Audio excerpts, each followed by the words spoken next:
Aransa, as you are flying more controlled pace than you were the last time.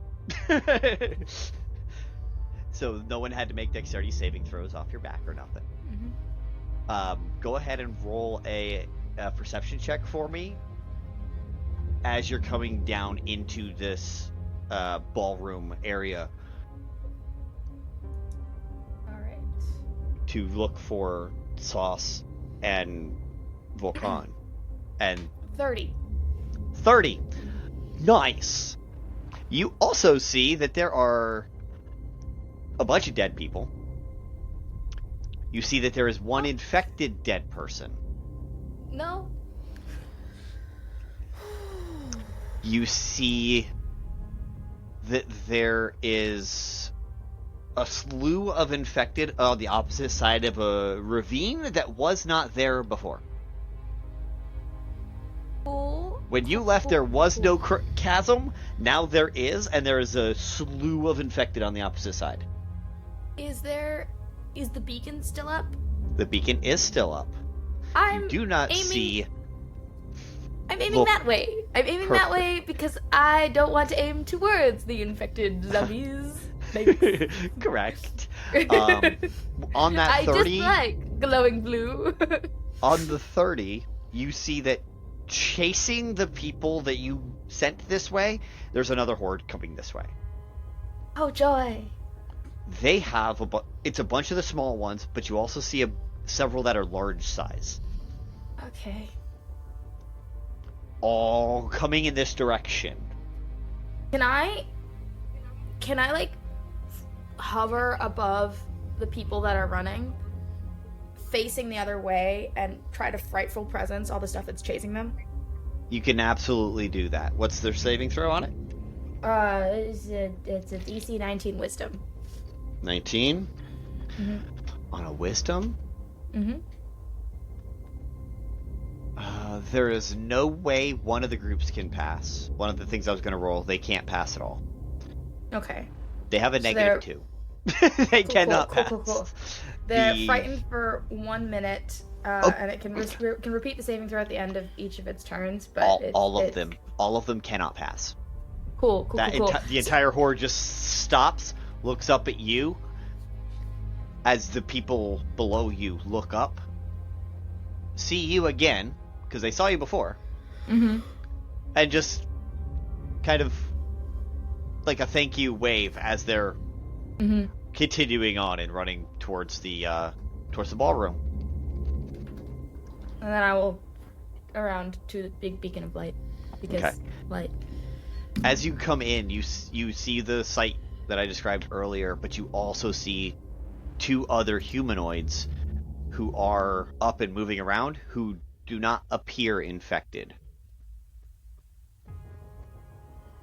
Is it safe to land? Yes. It does appear safe to... Okay, I will land. Yes. Now it's still the Druidic Grove, but it's the same. You just land the same way you kind of came out in the first place. So as you land like right next to where the beacon is. On that 30 still, you don't see Volcan, Sauce, or any light coming from where the teleportation circle was. Yay! Love that. Varrick, Adsila, Jaden, give me perception checks. And Lupine and Aelothin, you guys sit there from where you're at, and you see this huge magma dragon fly over top of your heads and land right next to the beacon of light. Due to my exhaustion, I'm rolling with disadvantage, correct? Correct. Anyone who has exhaustion is rolling disadvantage. Can I guidance myself? You can. Yeah, I have a straight on perceptions. It was a 12 for 12? Varrick. Yeah, I have the same, a 12. A 12? That's a 16 from me with disadvantage. Okay.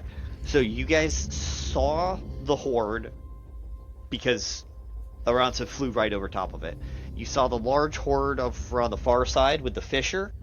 And then Aransa went straight through the trees and you couldn't see anything until she landed right next to the beacon of light. And Adsila, you can tell what you can the three of you can tell is there is no other people up and moving around. And Adsila, you look in and you can tell there is no magical light coming from inside where the teleportation circle was. So that teleportation circle is nada? It's not working at the moment. Okay. Not that it can't get working again, it's just not working right now. Is the Dragon Ball thing still there? The Orb of Dragonkind? Yes. I'm gonna back into person and go grab that. Okay. Yeah. After they dismount? Just so that I have it on my person. Letting them dismount? Yeah, after they've dismounted and gotten off of me, I will just... And Celia just, like, dramatically slides down the tail and hops on the floor. Just drip off like goo. Aelothin and Lupine, there's no way you guys don't see these people getting off. And at the moment, everything seems to be peaceful for the moment. I turn to Lupine. They might be a better chance than the beacon. Where you go, I follow. Never get sick of hearing that. And I will step out of the bush. Lupine will follow as well, after, of course, making sure Cuerdo hasn't moved much as him. The knots and cables are still tied. Now, with an over 20 stealth check, you were fine. You got into a position that would keep him in a stable spot. So the four of you see that these two head in your direction, and they are carrying a body. One of them is carrying a body on their back. I need Adsila and Aransa to roll insight checks on them. Insight. I'm gonna be very sad in a down? moment. I can feel it. You can guidance it, yeah. Meanwhile, Aelothin and Lupine, what do you guys look like walking into this space? How are you presenting yourself?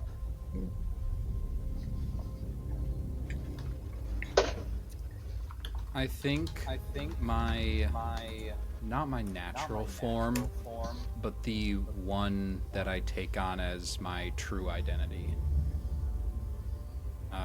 It's this man with a short goatee, shoulder-length brown hair, wearing red robes trimmed with a little bit of gold that look like they were not the nicest you've seen, but a step below that, and they appear tattered. Everyone's clothes are tattered at minimum if they've been here for the last, couple hours. But he is standing tall, and he's wearing a cautious smile across his face.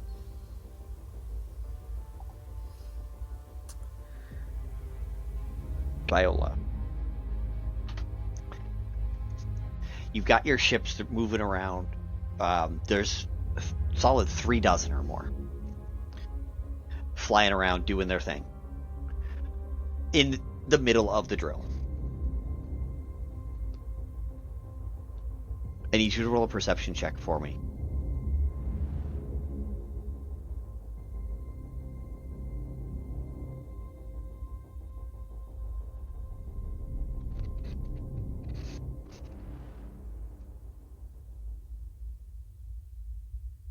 All right, my nice low voice today. 11. Okay. On an 11, you don't actually hear anything out of the ordinary, nor do you see anything. So, you are just watching as everything is conducting itself as appropriate. I would assume you'd be like on... Where do you think your ship specifically would be, the one that you're on? We decided I'm on one of the gondolas or on one of the bigger ships. You're still on one of the bigger ships right this second. Viola, on that 11, where do you think your ship would have been while conducting this exercise? Your big ship that you're on, the first, at the beginning of this whole thing. Probably closer to the docks, but like higher level. So what would be, since kind the of docks like are this lower? So kind of like this number. Got it. So from where you're at, you're able to see all of your ships unless they are on the opposite side of the city. So you're able to see a good 18, 19 ships on your side as they are running the routes that you've taught them to run, but they are running on the exterior of the darkness. They're making sure not to go in and ruin the vision everyone had for this midnight ball. And you don't notice anything going amiss right now. Everything seems to be going according to your plan. About 15, 20 minutes later, you still aren't seeing anything changing or anything like that. Everything is going according to plan, as far as you're concerned. About an hour into your drills, roll another perception check for me with advantage this time. 22. A 2? 22. Oh, I only heard 2. Like, with advantage a Nope. 2? Oh my god. I mean, I am well known for my bad rolls, but 22. Okay, so with a 22, you feel it in your bones. And you look up. And you see the moons crack and break apart. All of them except for IR, the Fey moon. That very thin, pale green light is still there, because it was almost in the new moon state. But the other moons you can see just in wherever they were, just breaking apart. You don't know what that is? You have no idea? You don't know what the consequences might be, but celestial bodies just broke apart. You have no idea if it's related to the city or not. Not thrilled about it. Definitely not a good thing for you. Nope. And then maybe another... Would Viola do anything about that?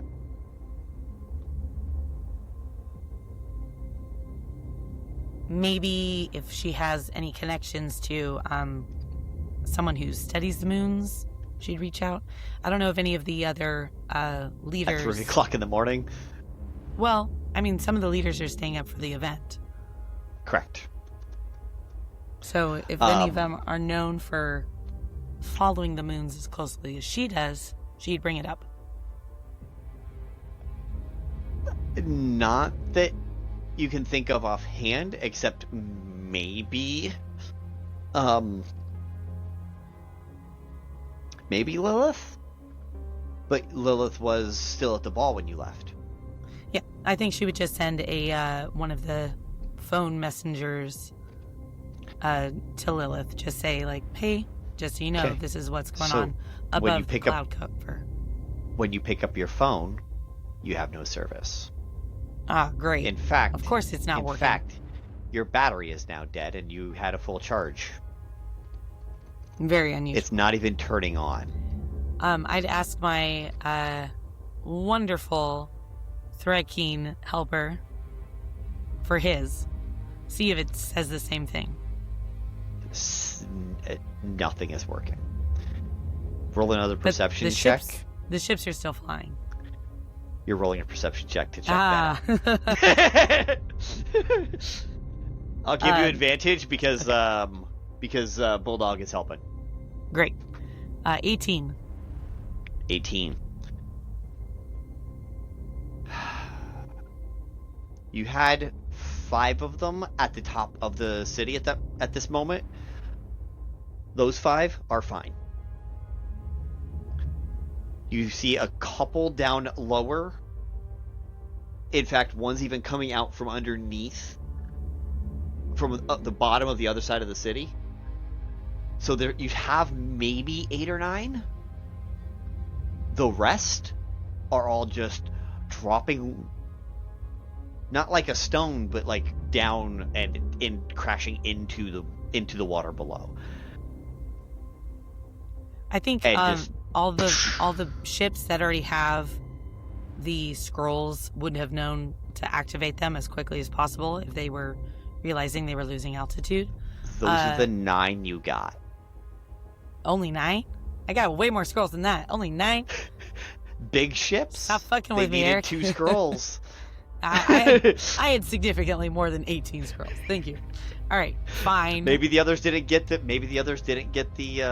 their things on time. So there's only the efficiency of my team is lacking. All right, correct. I'm hiring new people. All right, we're activating ours Good, as you quickly need as possible. to anyway. They dead. Lame. All right, activating mine. If there's no other form of current communication, I'm sure we have some type of flares or things that we can shoot up from our boat, and we would do so immediately. Yes. And anybody, I feel like we would also have some kind of magic caster that can sending spells. Yeah. Sending spells, and would do so immediately to all ships, all gondolas, and anybody who's currently grounded, including ships that might be still at the docks, not part of this, probably not very many, telling them to activate their scrolls as quickly as possible. We might be, as a floating city, already losing altitude. Yep. So, as you say that, you see your ships falling and coming out from the shadows from where you had like 3 ships at the docks. They drop out of the shadow because they were losing the altitude. They were trying to get up to turn on, get their magic casters up, they're trying to move their people, and they crash,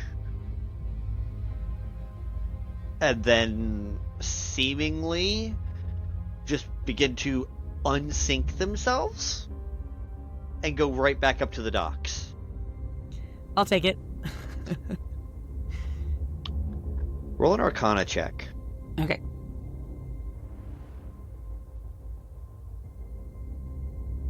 13. You're not sure that that didn't look like a levitation spell. It looked different. Can I ask one of my magic casters on the boat that's not currently trying to communicate with the other ships if anybody else recognizes what's going on with those 2 ships? 2 ships? 3 ships? 3. Yeah, I'm not a fan either.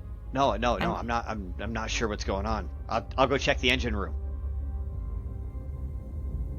because we're still afloat. So we had ours on beforehand. So I'll check and see if it's something with our engines or what's going on. And off in the distance, you happen to see a fireball, a floating ball of fire, come up, spread what looks to be wings, turn around, and fly straight back down into the darkness. What do we think? It was friendly or not friendly? It didn't attack your 5 ships that were there. No, but it's probably attacking something on the ground. You're not sure. That's your choice on what you're gonna... Yeah.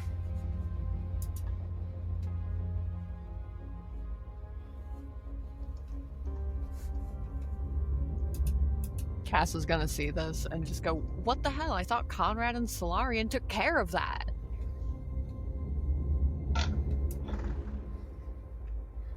I think Tommy, kind of knowing the city at that point, is going to kind of be like, I think they missed a bridge.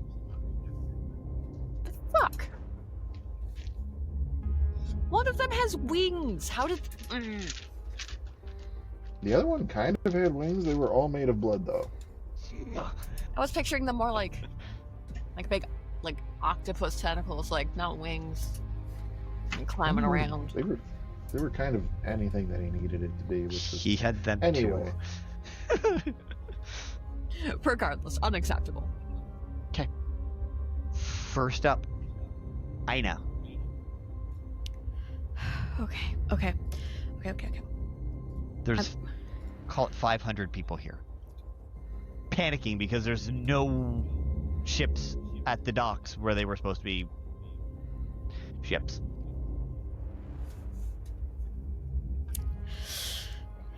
Okay, God. I guess we're just gonna get started. Okay. I guess on evacuation. So I'm gonna yell.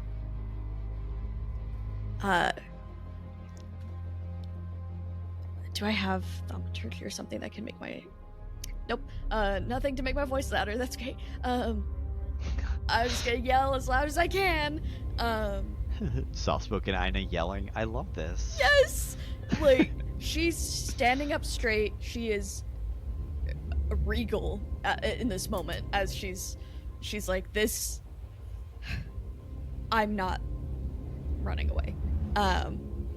Is her mindset.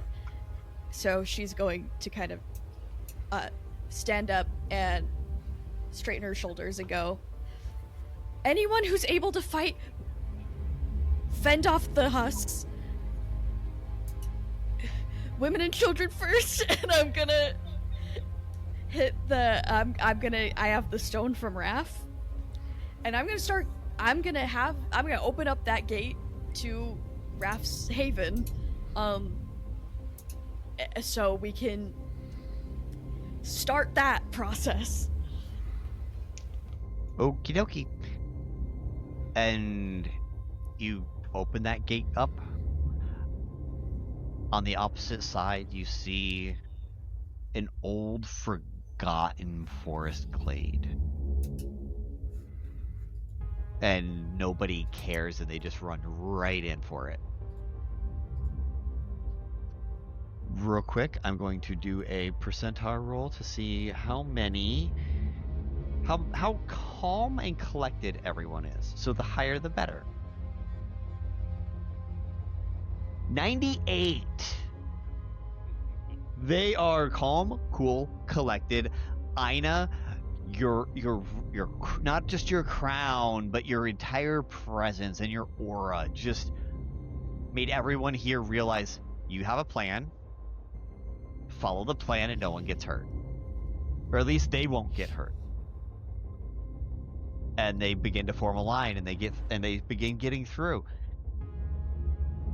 In this first round, every round I'm going to roll a d20, and that's how many people will get through on this round.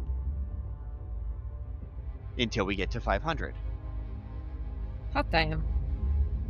That's a lot of people. The more portals that are opened up, the more people can get through in one turn. How big is the gate?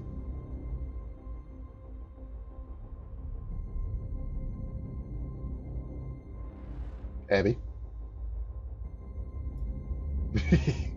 I don't know. Check.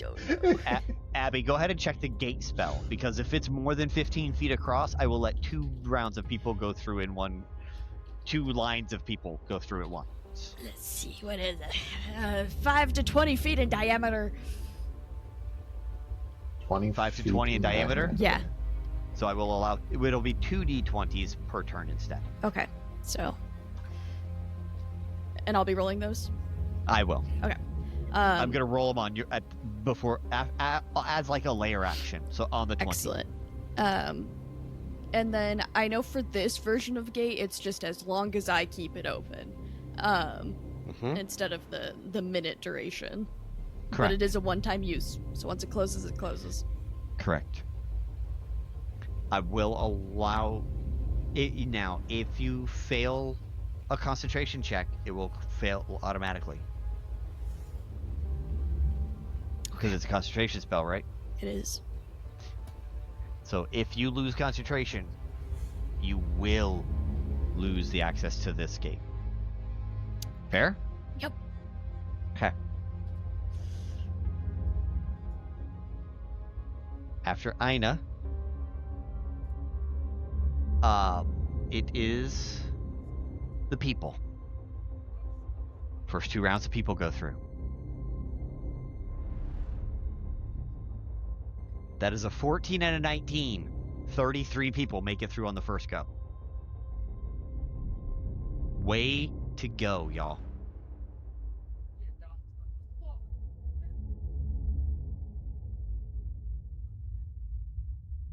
After the people, it is Cass.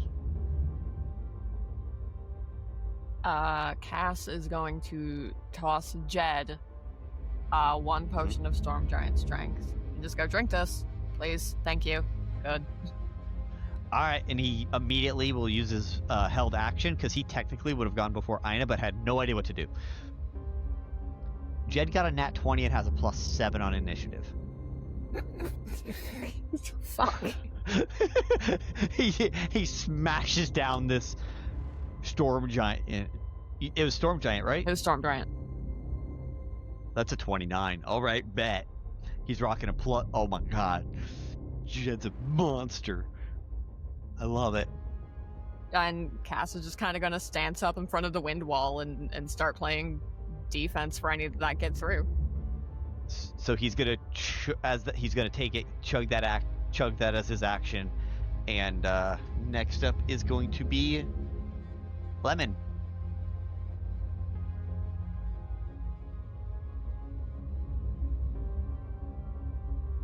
You're muted.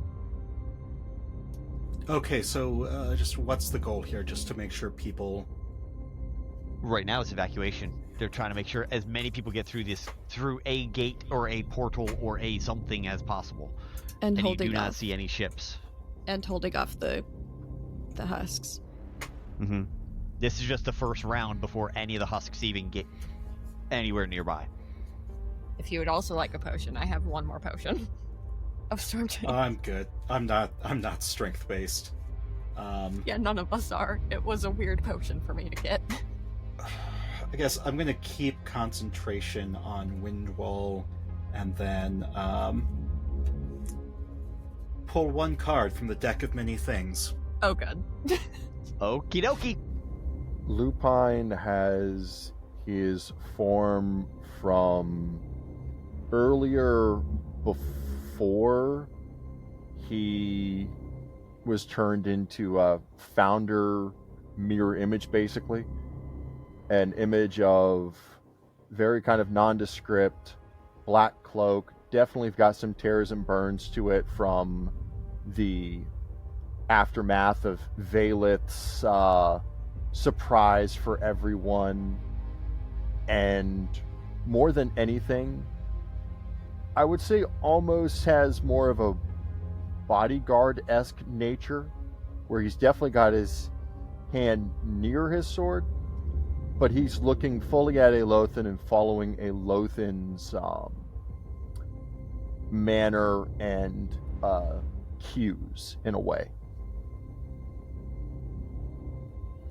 If you say they're our best way out, then let's go be friends. And what did My Adsila thoughts exactly. what were the insight checks for Adsila and Aransa? 15. I rolled a 16. 15 and a 16. Yeah, so you guys have met Cuerdo more than once. Oh, That's yeah. Cuerdo on Lupine's back. Aransa is immediately, visibly, very distressed. That is their first best friend. Sorry, second best friend. First best friend turned evil. She just goes, God damn it, Cuerdo, what the fuck did you get yourself into this time?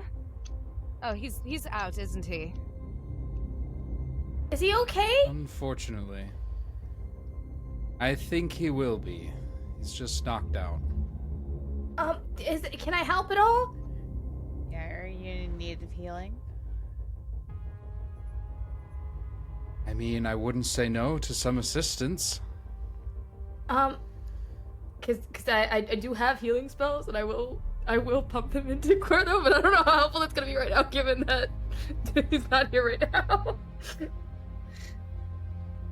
I'm not sure what the exact effect is on him, but it appears more than just a concussion.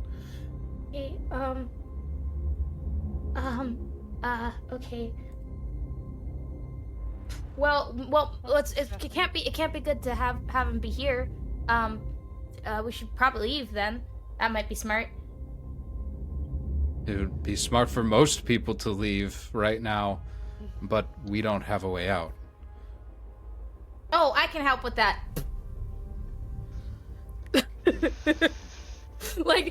I see you've overcome your... Congratulations, Aransa. It appears you've overcome your initial scare, as it were.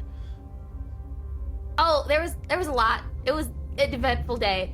But zombies are pretty motivating, so yeah. It's very true. Leans over to give y'all a pat on the wing. As the two of them head towards, as the four of them rendezvous to meet up, Varrick and Jaden, roll perception checks for me, please. 18. Okay. 12. Varrick, through the treetops,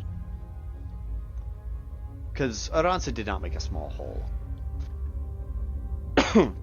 Through there, you're able to see a pale blue glow,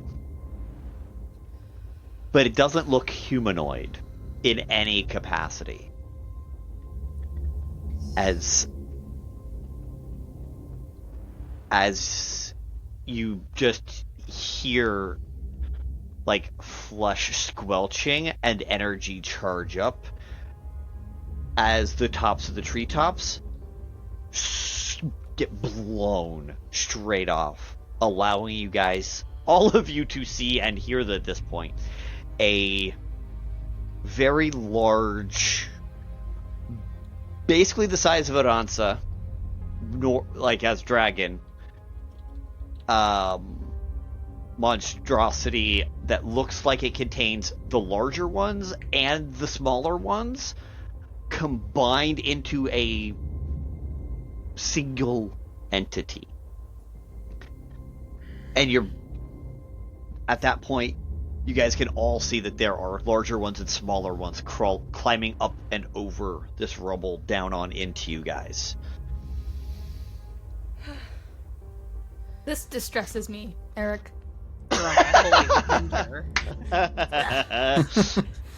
This distresses me. And with its second of its two multi-attacks, it is going to go ahead and target the four of you off on your side. Give me one moment and I will tell you what to roll. Cool. Dexterity saving throw, DC 19. Everyone has advantage if they're within 10 feet of me. That would be Varrick and nobody else. And Varrick and you do not have to roll. I don't... Sorry. Oh, I understand what you mean now. Thank you. Yeah. The other four have to roll, not the two of you. So, you said dex save? Yes! Yes. And Am I caught in this? Still have disadvantage, you sure are. It's It's only... Adsila, Aelothin, Lupine, and Aransa. That's a And 26. do I have disadvantage on save rolls, or is it just skill checks right now? You have one level of exhaustion, correct? Yes. Then you do not. It's just ability checks. Okay, alright. Fair. 22 for Aransa. Okay. Lupine, you got 20 something, right? 26. Okay. And then Aelothin, what'd you get? A 12. Oh no. All the A names right here, y'all. Well, I technically didn't even fully come up with my name. And what No, was you the saving didn't. Because I made a 18. Yeah, you needed a 19. Ah, fudge nuggets! Hold on. Let me take a look at my reactions real fast. What is the thing that we're dex saving from? A crystalline energy beam. Okay, never mind then. I was gonna be like, if it's like rocks or something substantial, my wing is out and I am ready to schmack. Nah, this is energy weapon. I can't silvery barb something that has a saving throw, can I? You could silvery barb somebody else's saving throw, but that's it. It'd have to be an attack. Okay. I mean, technically, if you silvery barbed someone else's saving throw, you could give yourself advantage. Correct. I'm not saying it's a smart move. I'm saying it's a move you can Just, like, make. push someone out of the way. Or into the way and you out. Mm-hmm. I guess the only thing could I possibly, like, as a reaction, do absorb elements? You can do absorb elements. To try... Okay. What kind of...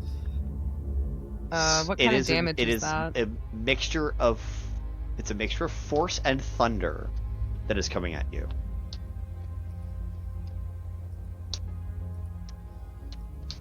Okay, so I'm guessing, can I only choose in between one of the two elements, or does...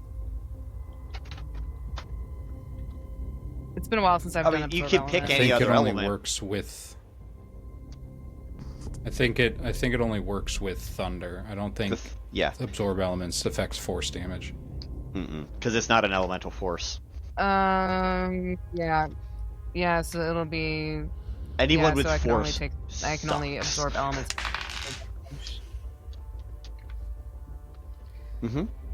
So would I even be able to use it considering it's a combination of the two? Or, like, how would that, like, affect... You would, because like, it's how would one, like... I have 2 dice pools. You would just take the damage from the thunder away. So you would essentially take, quote-unquote, half the damage and put it into your absorb elements. So if you want to do absorb elements, you absolutely can. Perfect. Good choice. So that takes away, like, 1d6 of thunder damage. Okay. Yeah, 1d6 of the thunder damage. So go ahead and roll your d6. Aelothin, you take 24 because you failed, and that's a mixture. Evasion. That's the total. Evasion reduces that by half, right? Yep. Okay, so you would only take the 12, but that's okay. Lupine God damn it, and why did Aransa, both of you take 12 as well. I rolled like dog shit on 6 d10s. Yeah. None of this was fire damage, right? None of this is fire. It's force and thunder. So, how much... and I don't know why I didn't think about counterspell, but it's too late now. I've made my fucking bet. I'm gonna lay in it. This isn't a spell. How much damage... Oh, well, throw that shit out the window anyway. How much damage am I taking? 14 is force. 14 is force.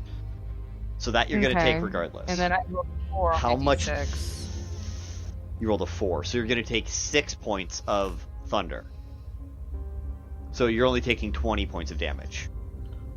Okay. So, DM, I technically also have evasion. Does that mean I take 6 damage? You take none, actually. If you pass, you take no damage. Good. Good on you for remembering. I am Lorg and Buffett the Hit. You gave them something to duck behind. Ow. I need everybody to roll initiative. Let's go. Battle music, hell yeah. We make our own fate here. You're not gonna believe this. Fates. It This just feels... came back this morning. It just got back in the deck kind this of- morning. Our own We fate. win. We win. It We kind just of feels cheap. Use I it for guess. what Lemon would use it for in this moment. Okay, so what happened to the ships? The ships you don't know. You haven't heard or seen from any of the ships at all night. Then I think I would undo Something that happened to whatever- the ships. Yes. Okay. So you would ensure that the would ships be- operated. Yes, so that would be the event Okay. to undo whatever kept the ships away. Perfect. So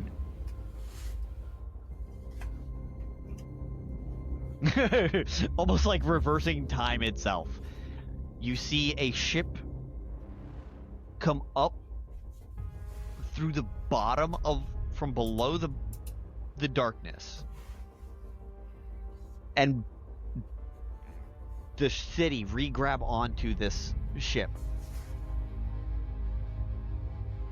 as it is now back to capable of flight, and another one is docked behind it, and a third one is docked back where the cargo area would be. Man, what the fuck happened to the ships? They ran on our counterattack. I check my phone. Your phone's still dead. Ah. The Yeah, I Fates said card the ships was specifically. very specifically about the ships. The ships Yeah. no longer run on Arcano tech, they may run on a different tech. Okay. Cool. I'm retiring the deck now. It did what I needed it to do. Hey, you can't draw fate again. Can't draw True, Fates. but like, there's still bad cards in there, like the Donjon, which would pull me away.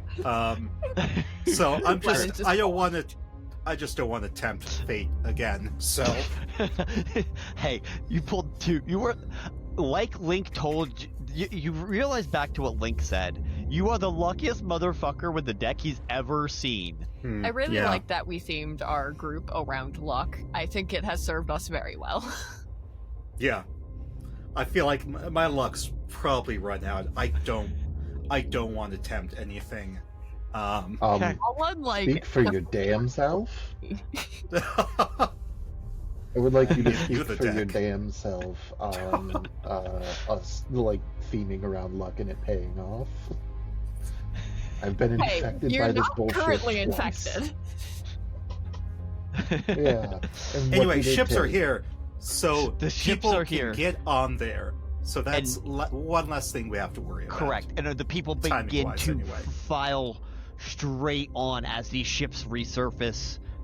You see water dripping off of them because they were waterlogged, but they are repairing themselves back to the state they were before. Beds are drying, everything is reverting back to what it was before they fell. But you can see it in real time. And everyone looks and begins to head towards the ships, still in an orderly fashion. Because that 98 doesn't just go away. That's a really good fucking roll. But I am going to roll a percentile now to see how many people get through, and I will roll this with advantage.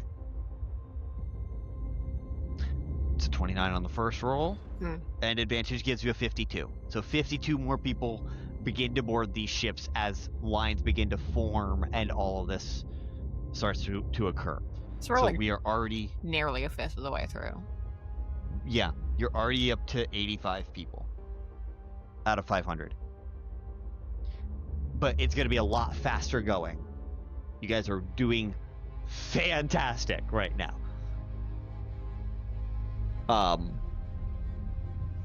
After Lemon, it is Tommy.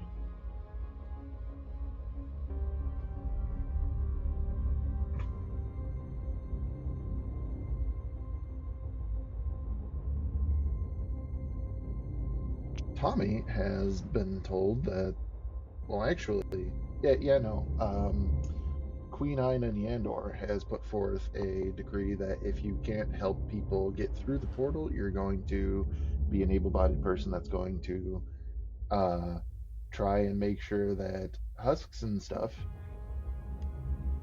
don't fuck with all the things. So there will be a moment before that happens, like as people all start leaving, that Tommy turns his head over the shoulder to Cass and just says, I need to add a little thing onto something that I told you earlier. If I go down after any points to where the husks happen, or husks are again, and if I'm glowing blue, you are not bringing me back. Not like that, because I'm not risking you. We're not gonna let that happen. We're gonna be okay.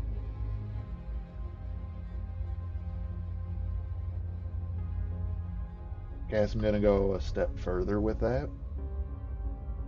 And now he's thinking about Aerolin. If I get infected again and start to turn into one of them husks, I don't want to live like that.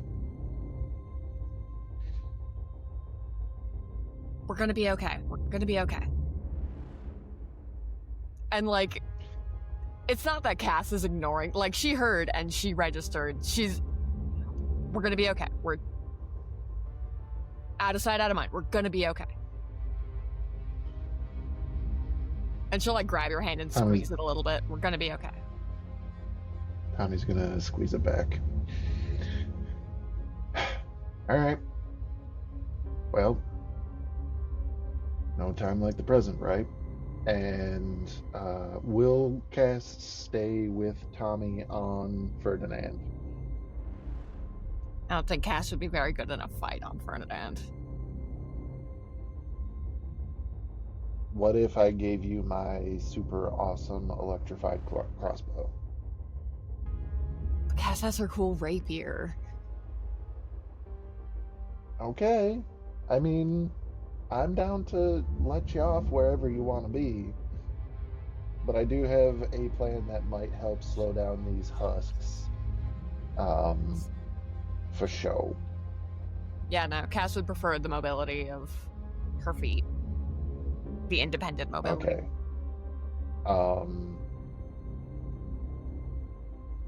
On the way, Tommy would let Cass off wherever necessary. And then, I actually have to pull it up here. Excuse me. Because it's not actually wait a minute. I am assuming something that Eric never confirmed. Did Tommy have time to get a tattoo from Jed during our downtime before the ball happened?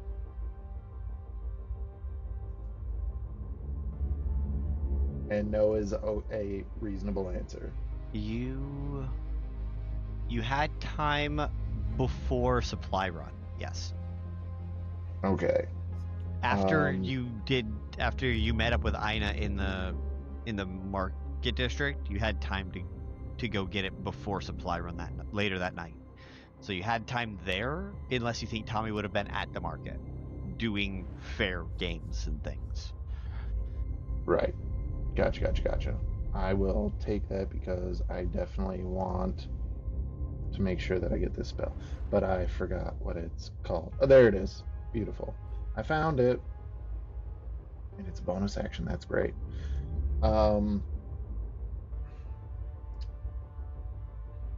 Tommy would then drive Ferdinand using as much of Ferdinand's now 100 feet as possible. Wherever the horde is coming from, I intend to circle to the far right of it, come around, and begin to strafe from the right side to the left of that front line as I use a bonus action for Tommy to cast upon himself a Chardalon Stride. Okay. What does that spell do? The billowing flames of a dragon blast from your feet, granting you explosive speed. For the duration, your speed increases by 20 feet, and moving doesn't provoke opportunity attacks. When you move within 5 feet of a creature or an object that isn't being worn or carried, it takes 1d6 fire damage from your trail of heat. A creature or object can take this damage only once during a turn. Okay.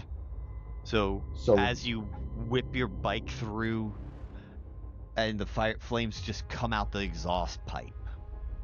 Well, it gets even more fun because that's Tommy casting it on himself, so that's technically coming off of him.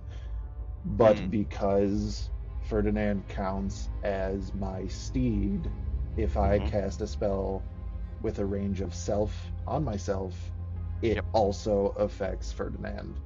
So this effect is happening twice. Okay. What's the save they have to do? There isn't one. If they no save. No, it's just they take the damage.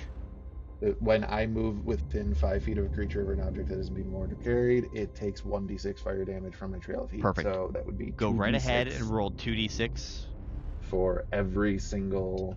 Just roll once. That's going to apply to all of them. Yes. All the ones on the front line. That is a total of 9 points of fire damage. Woohoo! As you torch that entire front line, and they are now on fire, and they collapse immediately. Beautiful.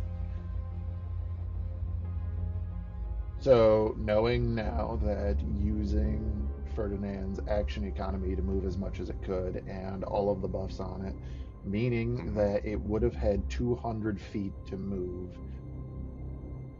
After making that first strafe, is there any movement left in this turn? How long is the wind wall?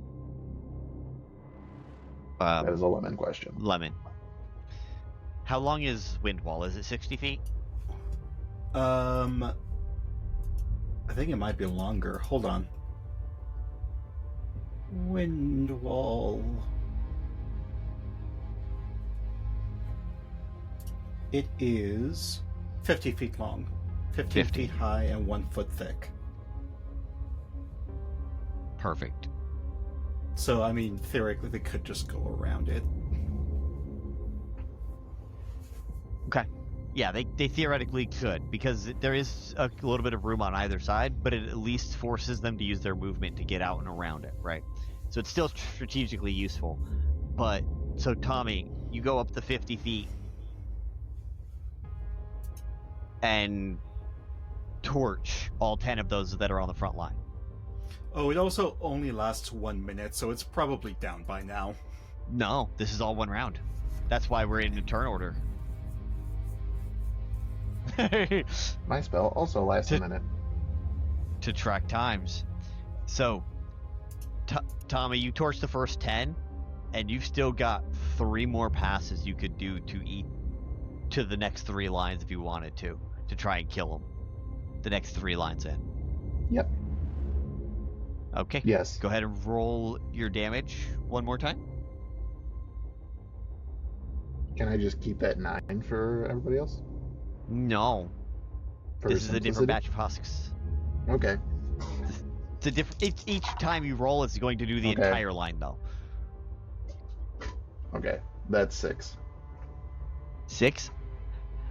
They seem like they might still be alive, but they do end up collapsing shortly thereafter. Roll one more time for the third line. Also 6. Again, one more time. You killed the third line. So now for the fourth. 7. 7. Okay. So you managed to kill 40 of these husks just with your movement speed.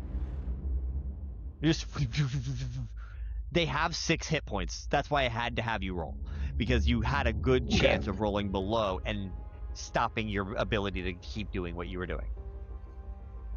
That's why I took it one at a time. And didn't just carry the 9 forward. Because may the dice be in your favor. Okay. And So, Tommy, where did you try and end your run? If I'm not going to be able close. to make another pass, as far back towards the party as possible. Perfect. I will allow you to be in the gap between the wind wall and in the gap of the opening of the wind wall, right? So there's the gap between the wind wall and the edge of the city. You're right in there, so that anyone who comes past you you'd have an attack of opportunity against. Gorgeous. And if now at all, it is an option closer to Cass. Cass is where you put her. I don't have a map. I'm just going to give you a thumbs up. I do not have the map of the docks either. What? Mathorian, your timer is done. Yep.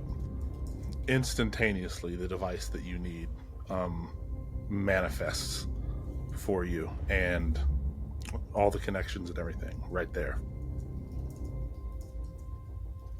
So, Conrad, what you see before you that was fabricated, but through magic, and Garnlow, you realize that what was being done was nothing that was inherently negative.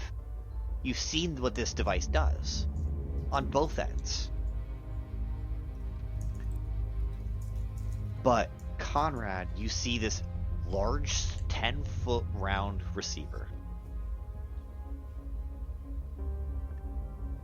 And you see the connection ports and all that would normally be in the generator, and you've ripped out enough wires and hoses to actually fully connect this thing. He made an adapter. He made an adapter for the larger size crystal. All you got to do is roll the crystal in, connect the ports up, activate it, and you're good to it's activated and you're good to go. You are 30 seconds away from being done if you take the right sets of actions.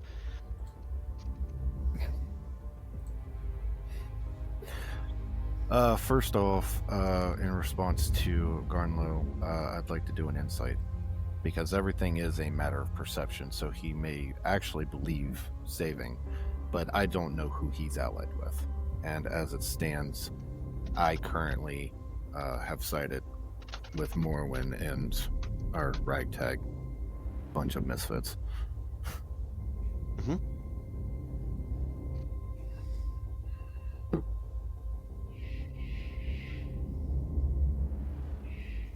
That is 22 on insight. Can I glean any sense of deceit or disbelief in what he's saying?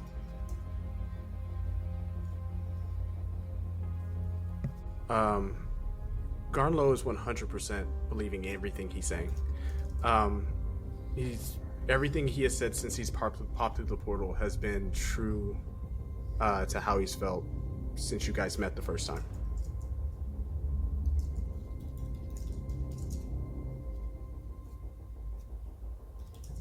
Who is it that can bring back your brother? And why have they not shown themselves before now? Where are they even now? Why did they send just you? I think you'd hear that laugh. and Astraea would, instead of approaching Maethorian now, would have like turned during this conversation and made her way to stand just behind Garnlow. And she would be like, "Oh, I have no issue showing my face. But I've been around for far longer than you have."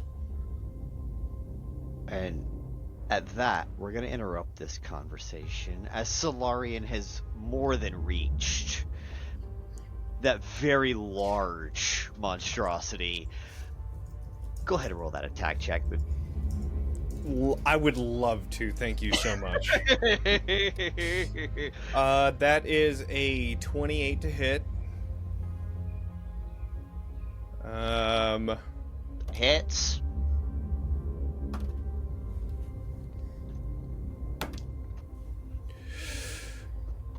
$19, 28 slashing damage, and then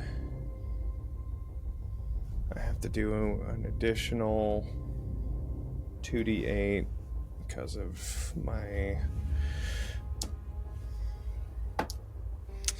It's another 9. Oh, sorry. That's I have to do 3d8. So 15 radiant damage on top of it.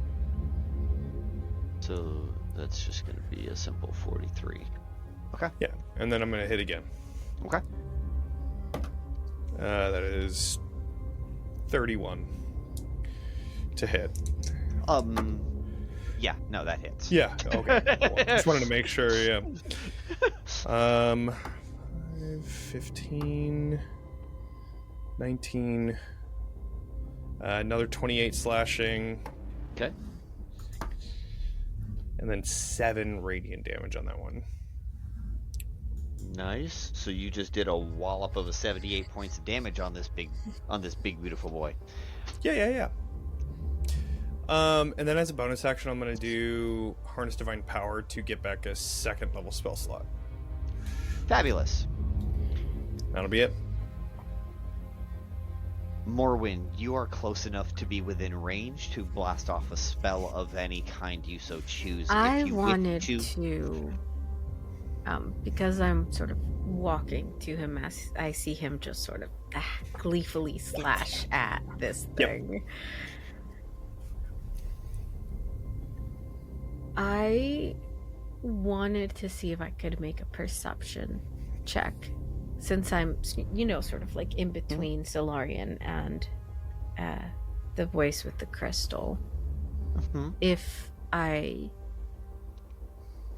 perceive that something is going on over there. Looking for the bigger threat. I understand.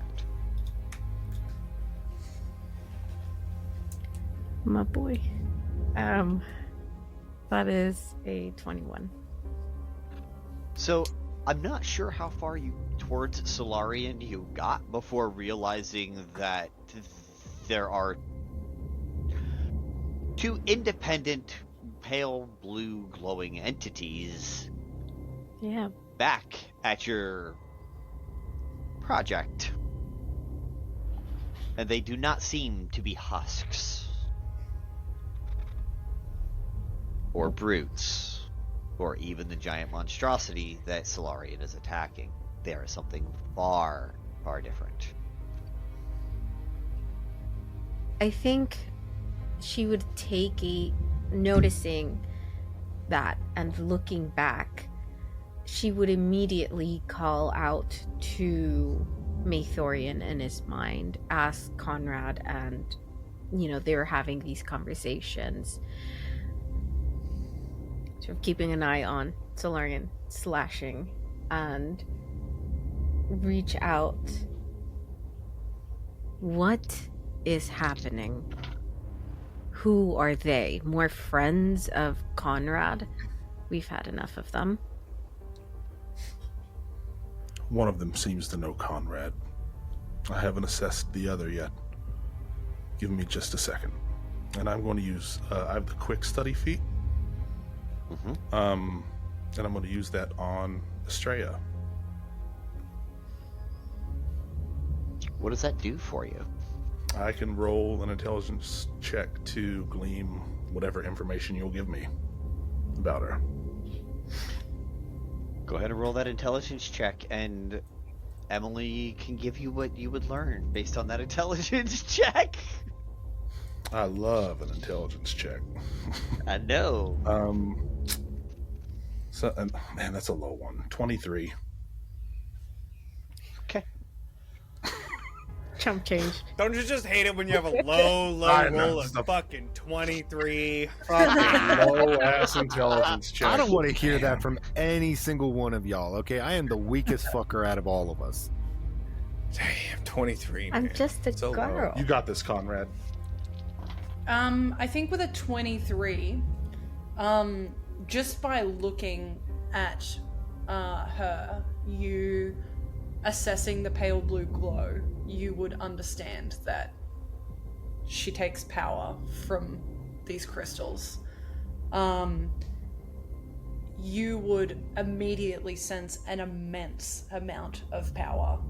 I would go as far as saying almost unlike anything you've ever experienced. It's kind of like, how deep is the ocean? How vast is space? Like, it is an uncomfortable and ominous feeling that like hits the pit of your stomach. You would also see that she what she looks like is this pale figure, almost like slight, but almost gaunt in how slight she is. These eyes are pupilless and glowing like a blue iridescent color.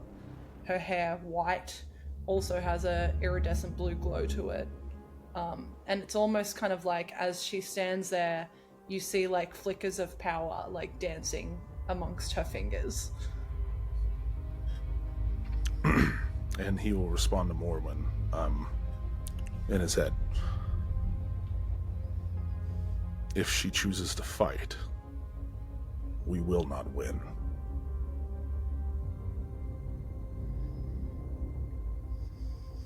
Fucking ominous. And you know that he is referring to like him and Conrad. Like, yeah, like you like, guys we're are gonna not, need help. Yeah, by Yeah. yourselves. Like, that is it. Okay, you just hear a small fuck. And she turns around and yells out to Solarian because, you know, we can't do the thing. What would she say? I think it's as you finish doing your hits that you hear Morwen sort of yell towards you.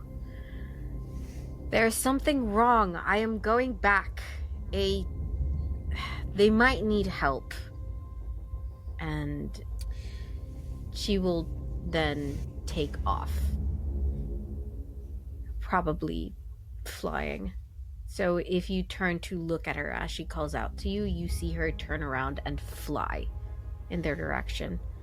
And then you now, with your attention that way, would be able to see there's more people there. I know that I had used it in like a very non-conventional way earlier, but would I be able to just use my shadow step to get there now, like actually using the ability for what it's supposed to be used for? Would you allow that? Because last time it was kind of flavor.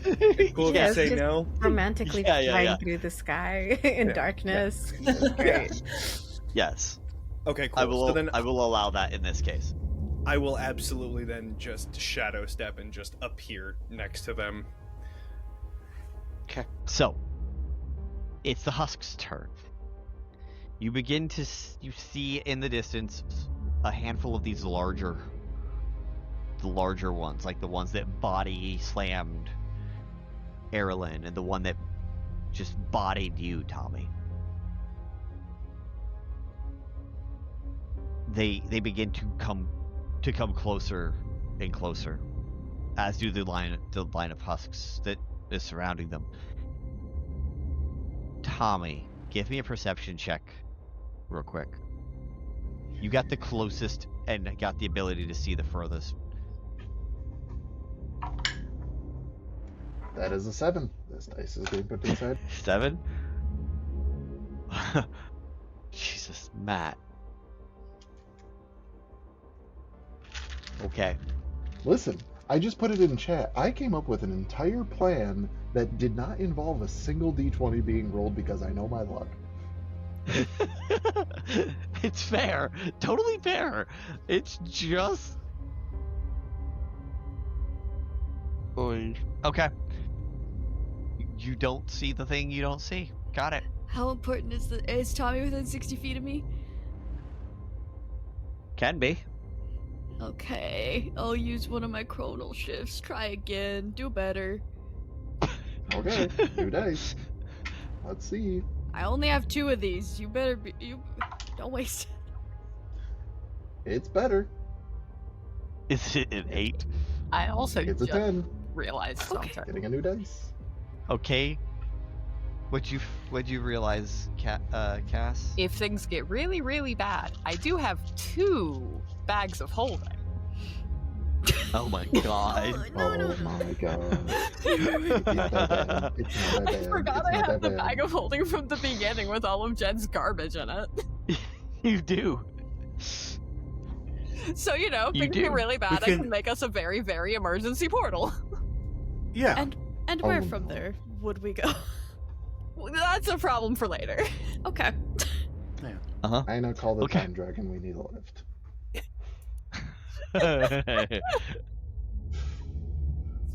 So, Tommy, you meet the DC, the bare minimum, to see what I needed you to see.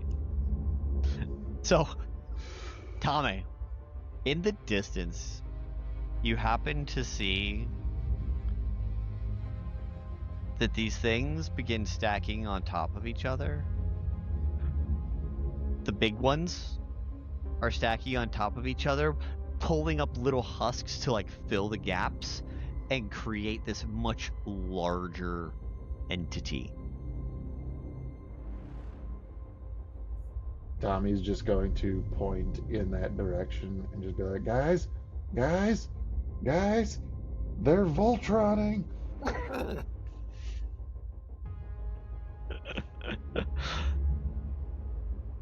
Okay.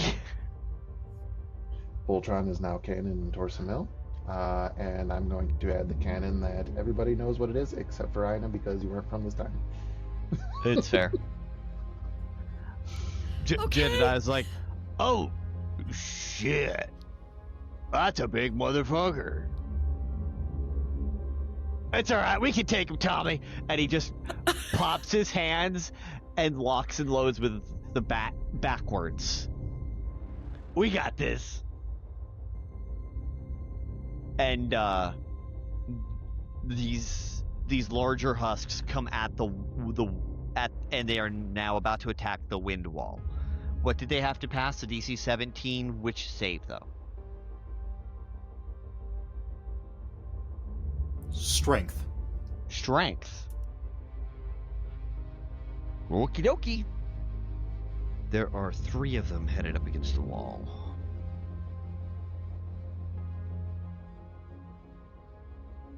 Holy shit. An 11 and a 13 will not do it. However, this 27 will.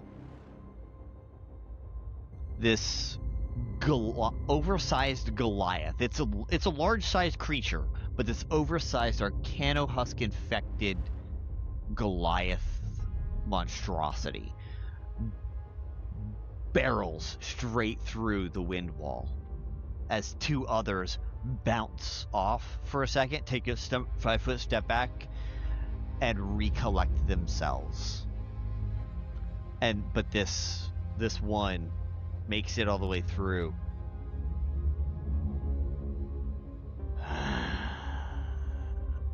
and just heads for people.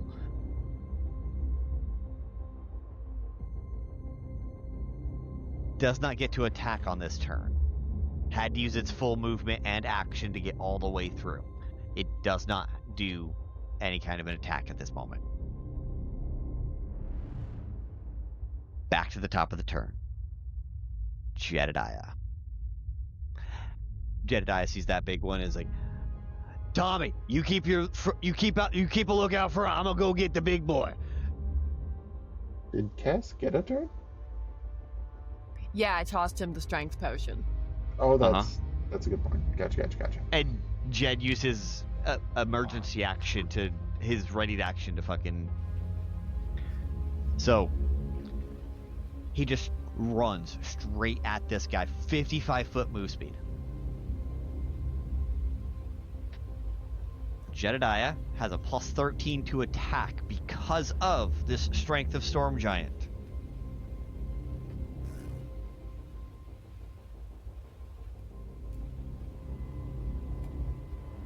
I apologize, it is a plus 15. Because he has an ability called Combo. When you hit a creature with an unarmed strike, you gain plus 2 to each hit. This increases by plus 2, but it starts out as a plus 2 in the very beginning. If I hit, it counts as a crit.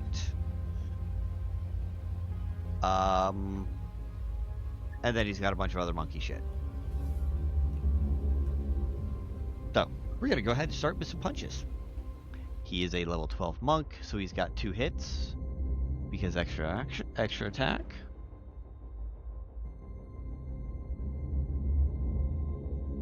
First hit is actually, ironically enough, a nat 1. Like you guys would expect from a Jedediah. Second one. It looks like he almost missed on purpose because when he comes back up, he has both hands in his fist with the bat in it, and he's just two-handing that bat straight up the front of the leg of this monstrosity. As he is going to go ahead and do an unarmed one of his attacks. That is a minimum. That's actually a minimum 19 damage before he rolls a d10. That was a 9. So 28 points of damage from Jedediah as he just boom.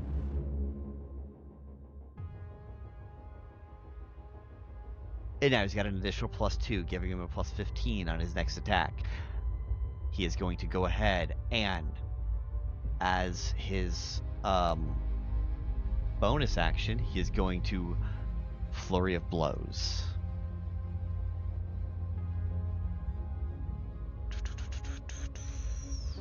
Flurry of Blows. It is for level 12.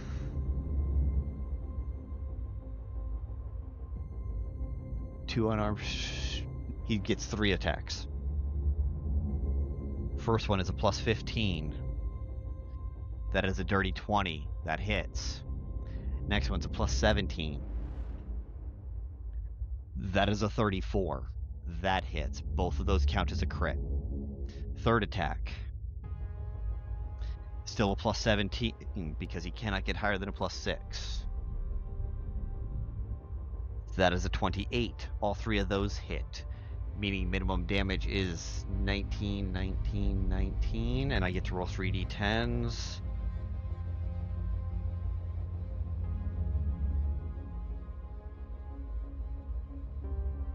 For 13 more. 38. That is 98 points of damage. Okay, so he just... And you just see as he just whips this guy with a couple more different hits from different parts of his body. As he succeeds in knocking this thing down and back. And I think I want to do this. Lem is going to call out to Jed and tell him to get out of the fucking way.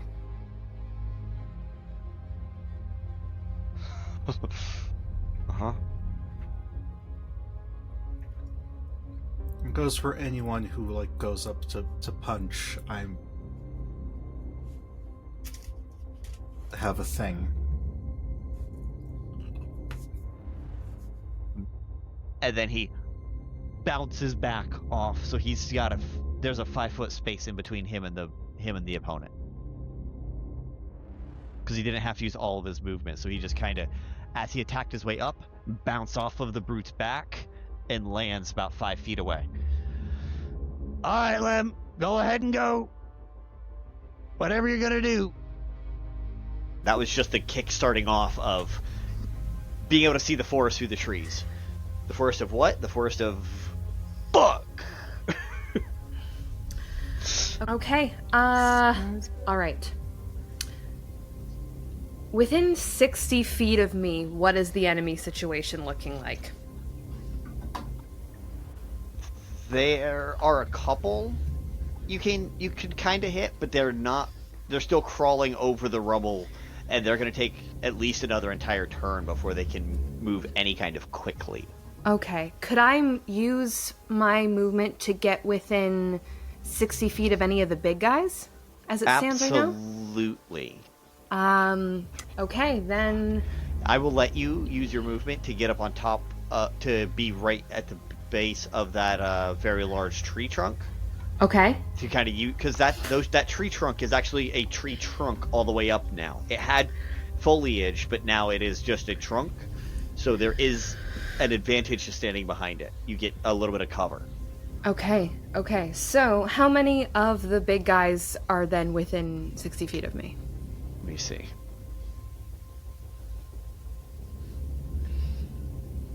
I will let you either attack the really big thing, or one of the large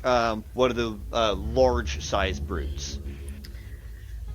The really big thing or one of the large... Well, here's what I'm going to use, DM, is... As an action, this is called Turncoat. It's one of my invoke hell options. As an action, up to 3 enemies within 60 feet of me who can hear me must succeed on a charisma saving throw or use their reaction to make a weapon attack against a target of my choice. Perfect. Then you can absolutely hit at least 3 things in there, because they are densely packed. All right, so... You can get 3 husks, you can get the big thing and one of the brutes, and a husk. Like, there's a couple combinations. That's what I'll do. That's what I'll do. I'll go for big thing, brute, husk, and they need to make charisma saving throws. Perfect. Okay, so the husk, what's the DC? The DC is 14. 14. Okay, so it's got to get a 7. It's got to get a 17 or higher.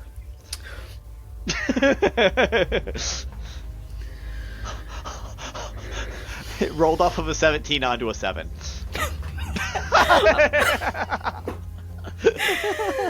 And that was on the big thing? That was the husk. That was the husk. The brute gets to go. I'm just going to roll all 3 of them first, and you can tell me what you want them to hit here in a second. The brute also fails. Okay. It rolled another 7, but it's actually got a positive modifier. And then the harvester has a +3. It needs an 11 or higher. It got a 12. So you don't get to control the biggest guy, but you do get a big guy and one little baby husk. Okay, I think it's gonna look like he goes first for the big thing in the sky and goes to say something, and you see this kind of pseudo halo of flame spark up, and then something, just the fear strikes in and it doesn't quite land, and then there's a point to the brute, point to the husk, kind of a resigned sigh, and you two with me. And I want each of them make a weapon attack on the closest thing to them, just start wrecking shop. Fabulous. So the one husk attacks its neighbor. Yep. And it got just a +3. It got a 19 on that, so it's going to go ahead and you see it just attack and rip into another one of those husks. As its eyes switch from blue to the fiery red of being under your control. All right. Now for the brute. Mm-hmm. The brute, technically, when they make a weapon attack, they make a multi-attack. Mm-hmm. So, do you want smashes or clobbers? Ooh, clobbers is sounding good right about now. Clobbers? Yeah. Great. That's a +9 to hit. Mm-hmm. Lowest of them was a 21. It just goes and just poof, poof, drops 2 of its fists just straight on these husks, flattening them. There's no way it wasn't going to kill them. Well, if you want something done properly, sometimes you don't do it yourself. And bonus action, within... Do I have I don't have a brute... Do I have a brute within 30 feet? No.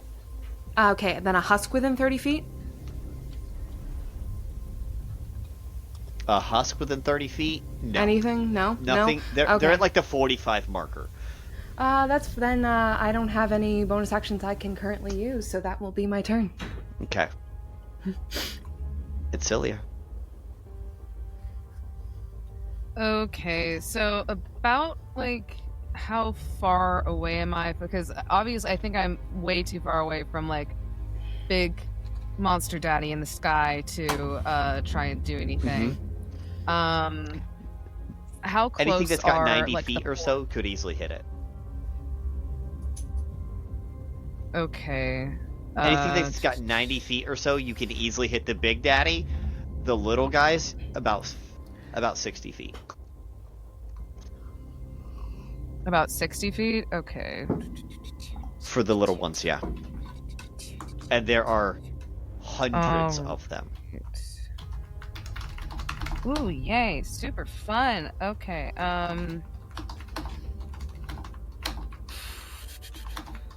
I really wish when I had the chance I like reset some of my spells. I just wasn't expecting, the world to be ending. These are like all like mainly like performance spells.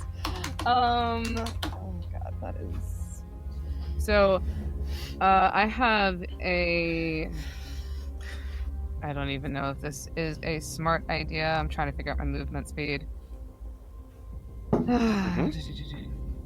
Again, I do sincerely apologize. I literally have been scouring through things and trying to do smart people shit with this, but Adsila is panicking right now. So I would like to use free my action movement. to panic, so you're fine. Awesome, great.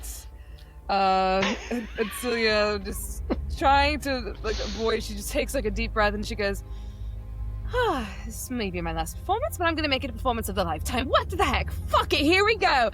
And she immediately starts taking her full movement speed of 30 feet, so she'd probably be about 30 feet away from the horde of individuals infected coming towards her, and she is immediately gonna take out her fiddle, and you just start hearing like this very low kind of rhythm coming from her.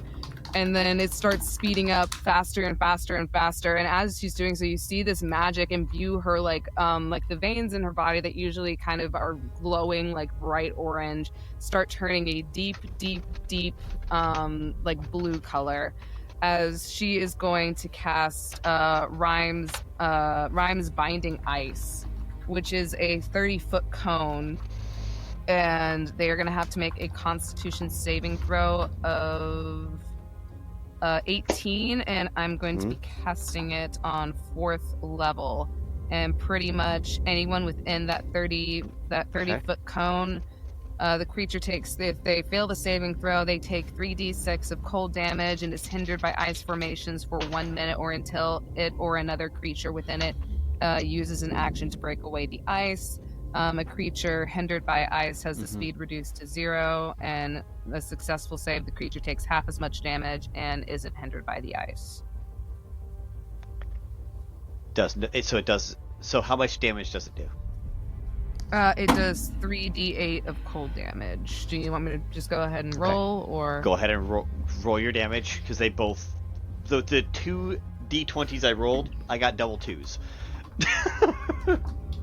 Oh, heck yeah. Oh, it's beautiful.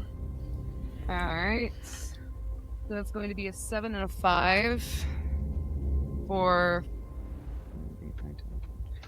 12 points of ice damage. And since they failed, whoever is in that 30-foot cone their speed is reduced to 0. And their feetsies are probably extra cold right now. How much damage did you say? I got a 7 and a 5, so 5, 6, 7. They die. They don't need to worry about their speed. Oh, yay! Adsila, I see Adsila run right up next to Varrick and just blast this cone of ice straight towards them. And the first 2 rows, which takes out like...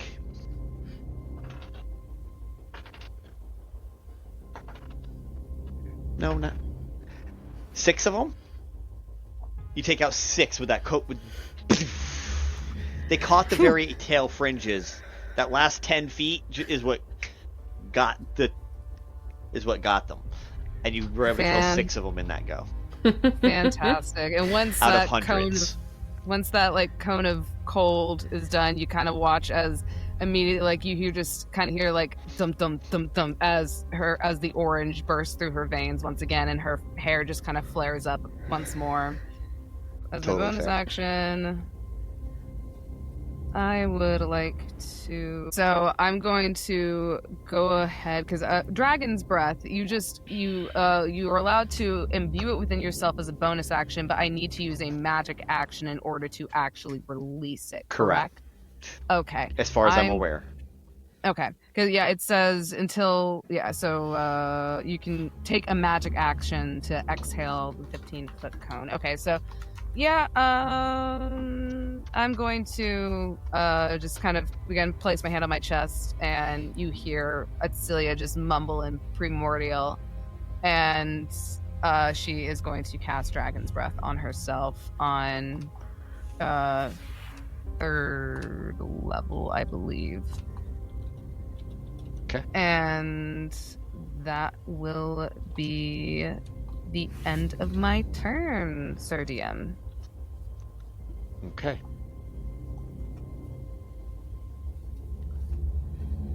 At this point, Lupine is going to use a legendary action, and he is going to cast Ice Storm.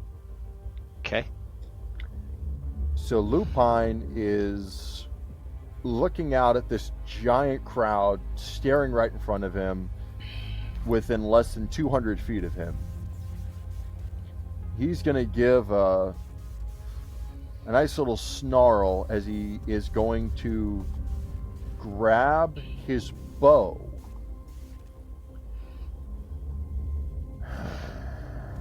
Finally, something fun.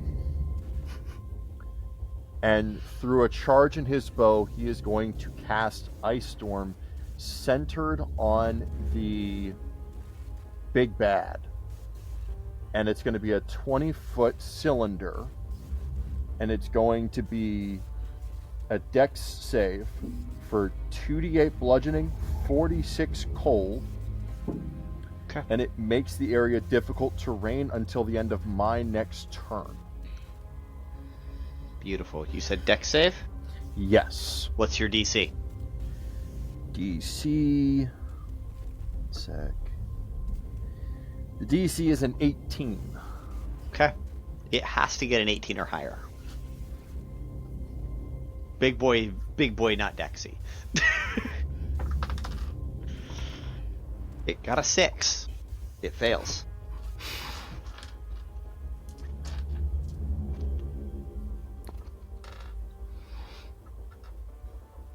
Oof.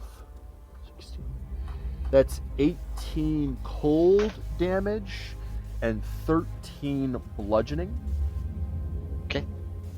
18 and 13, you said?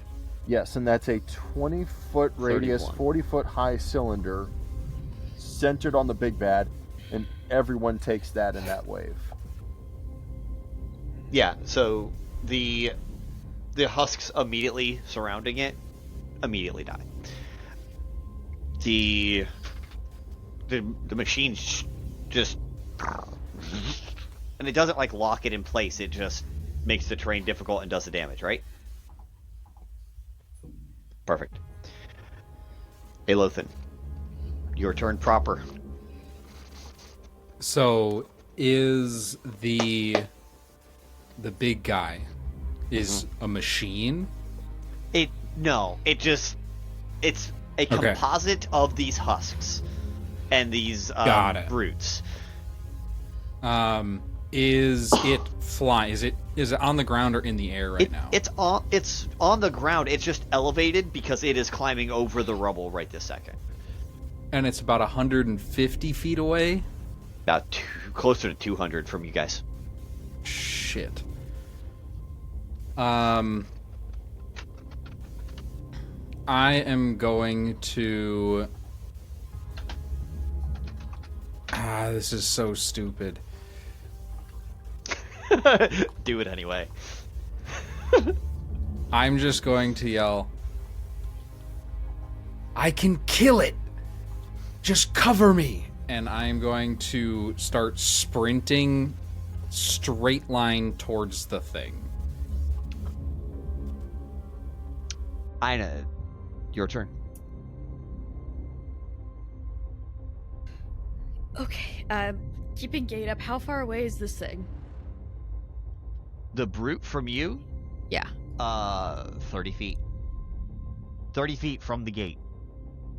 It will fit through the gate.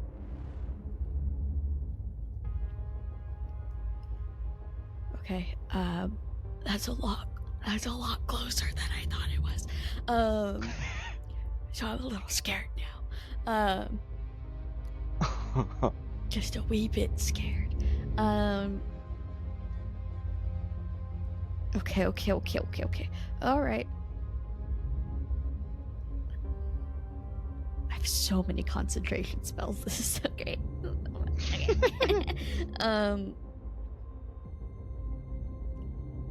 What's a good thing to do at this exact moment in time that I was not planning on doing it anyway?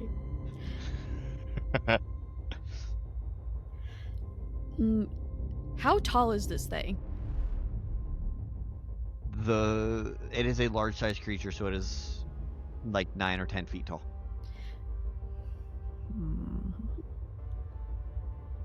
Okay. So if I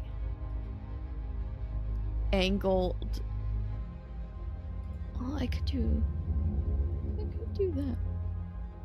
Okay. Here's what I'm gonna do. Are you ready, guys? I'm going to cast catapult on... There's just rubble around here and stuff. Uh-huh. This is going to be at 4th level. So it could be 5 times. It could be a 20-pound object. Okay. So I think just that's like a rock. Heft. Yeah, that's hefty. Yeah. And I think what it looks like is she always has one hand concentrating on the gate, and then she just with her other hand, almost like a telekinesis, just moves the rock up in the air, and then just pushes it at full speed, David and Goliath style, if David had a ginormous rock. And I have to... Oh, it has to make a dexterity saving throw. Dex save? Yep. DC 18.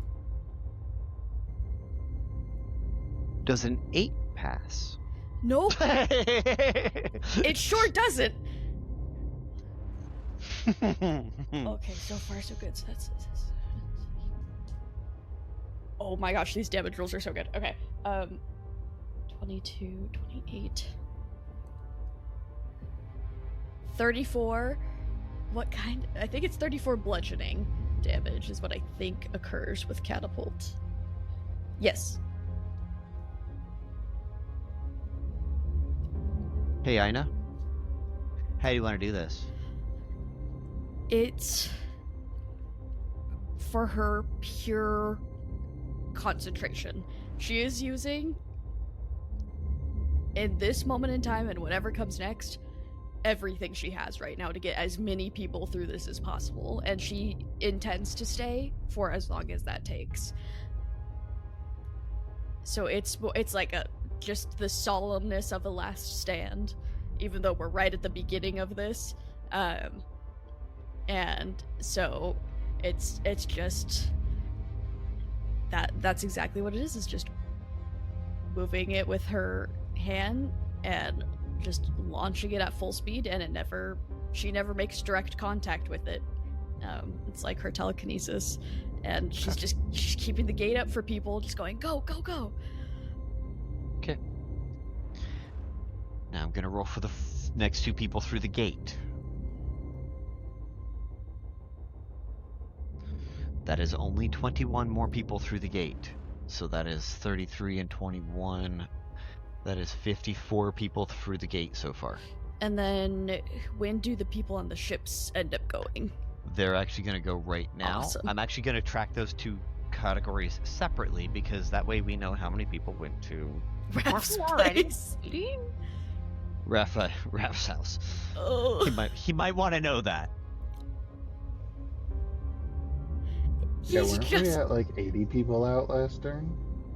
No, that was 88 people totally had left the city, not to the different places. I broke them up into the different categories. Okay.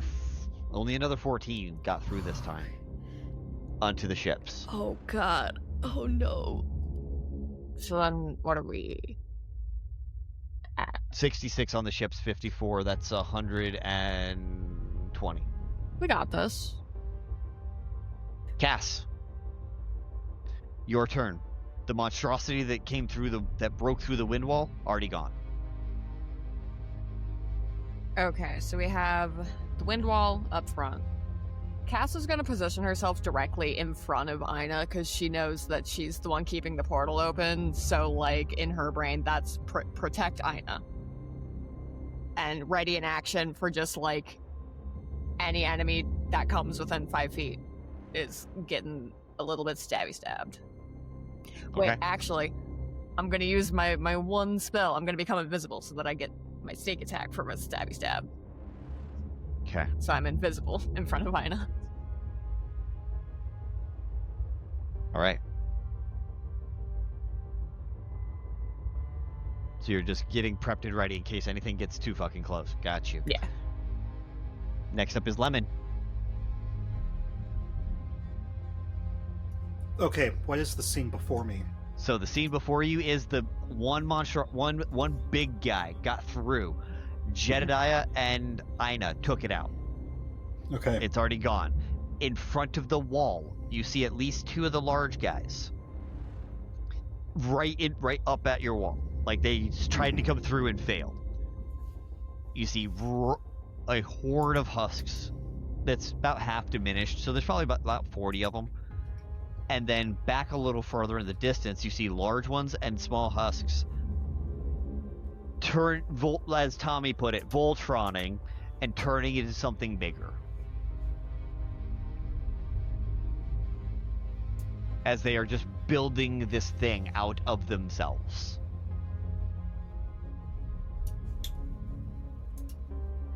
Well. And that's maybe 100 feet out from your wall. Okay. I'm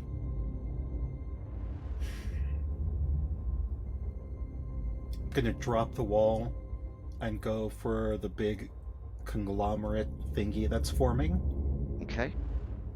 And cast Confusion. I love it. They need to make a wisdom saving throw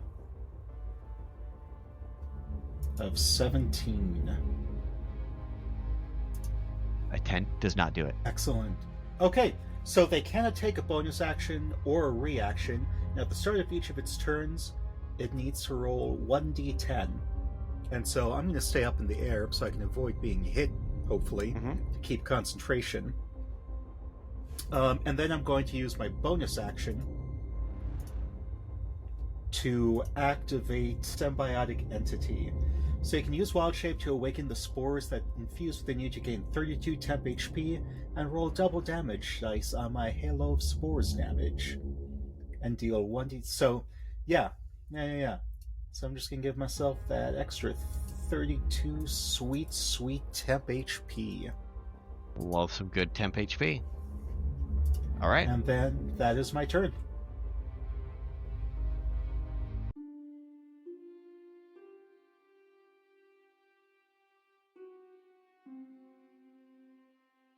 Are you looking for your next adventure to get lost in? Do you enjoy dark fantasy, horror, slice of life? Are your favorite tropes filled with tragic backstories and a found family comprised of a snarky lesbian, a morally gray grump, and a sunshine character? Then look no further.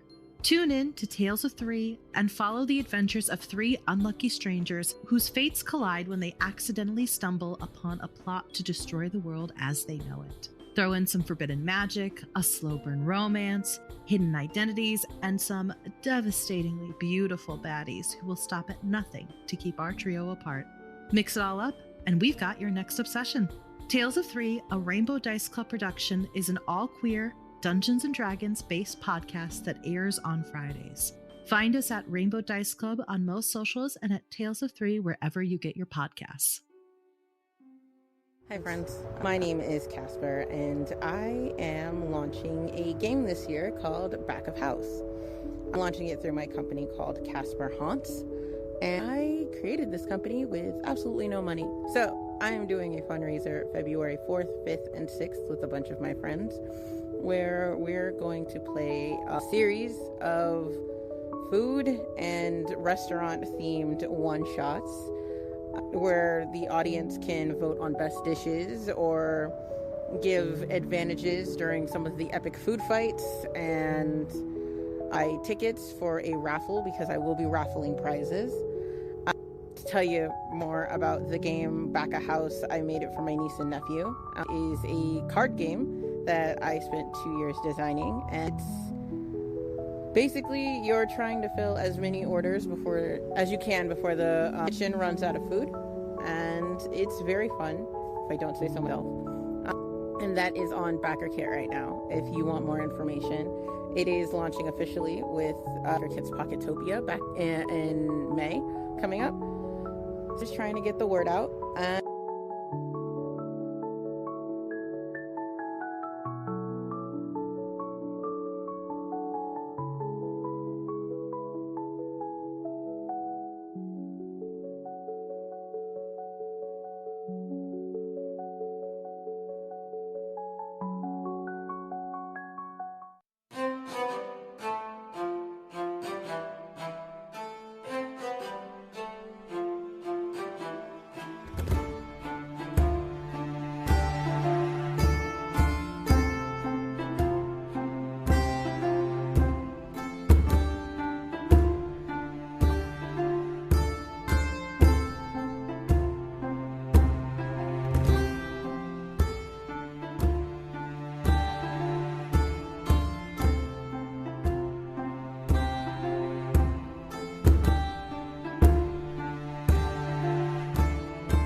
This January, the Ballad of Hard Work will begin.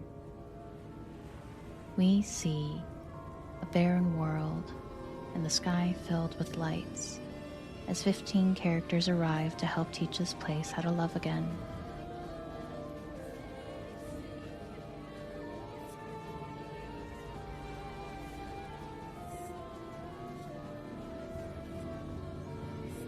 This January, come along with us in The Heart is a Dungeon as a different type of story begins.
Are you looking for your next adventure to get lost in? Do you enjoy dark fantasy, horror, slice of life? Are your favorite tropes filled with tragic backstories and a found family comprised of a snarky lesbian, a morally gray grump, and a sunshine character? Then look no further. Tune in to Tales of Three and follow the adventures of three unlucky strangers whose fates collide when they accidentally stumble upon a plot to destroy the world as they know it. Throw in some forbidden magic, a slow burn romance, hidden identities, and some devastatingly beautiful baddies who will stop at nothing to keep our trio apart. Mix it all up, and we've got your next obsession. Tales of Three, a Rainbow Dice Club production, is an all-queer, Dungeons & Dragons-based podcast that airs on Fridays. Find us at Rainbow Dice Club on most socials and at Tales of Three wherever you get your podcasts. Hi friends, my name is Casper and I am launching a game this year called Back of House. I'm launching it through my company called Casper Haunts, and I created this company with absolutely no money. So I am doing a fundraiser February 4th, 5th, and 6th with a bunch of my friends where we're going to play a series of food and restaurant themed one-shots where the audience can vote on best dishes or give advantages during some of the epic food fights, and tickets for a raffle because I will be raffling prizes. To tell you more about the game Back of House, I made it for my niece and nephew. It is a card game that I spent 2 years designing, and it's basically, you're trying to fill as many orders as you can before the kitchen runs out of food, and it's very fun, if I don't say so myself. And that is on Backer Kit right now. If you want more information, it is launching officially with Backer Kit's Pocketopia back in May coming up. Just trying to get the word out.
This January, the Ballad of Hard Work will begin.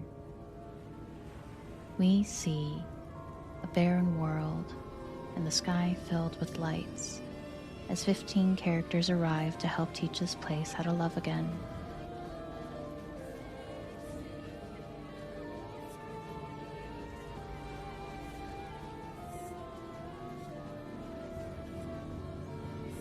This January, come along with us in The Heart is a Dungeon as a different type of story begins.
I'm going to use everything I got. So movement, action, dash, cunning action, dash for 90 feet.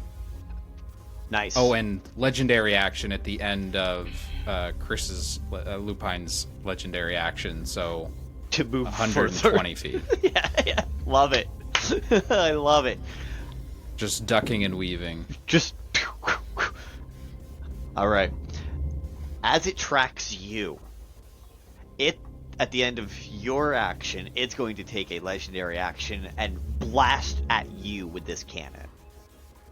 As you just see it, you see this big brute take its the brute near the top where the head would be, just take its hands, rip open its chest, and this pale blue crystalline energy just shoots straight out. I need dexterity saving throw, DC 19, please.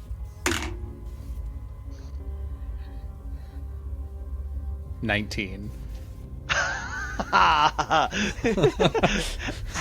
Describe your avoidance of this massive thing as you're running. As Aelothin just takes off, there's no wind up, there's no crack knuckles. He just starts running, and he is dodging, but underneath arms of brutes, spinning around husks. And does sort of like a jump and spins in the air, and this giant laser destroys the grass he was just running on and like a corner of his cloak as he twirls around it, lands and keeps running. I love it. Love that so much. It's now its turn.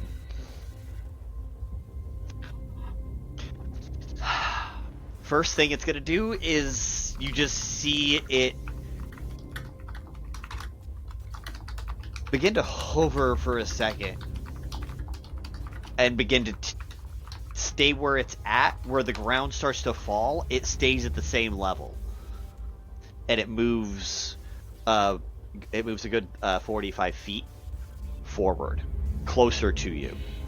So on your whatever your next thing you want to do, you can try and climb aboard this thing, Aelothin. But the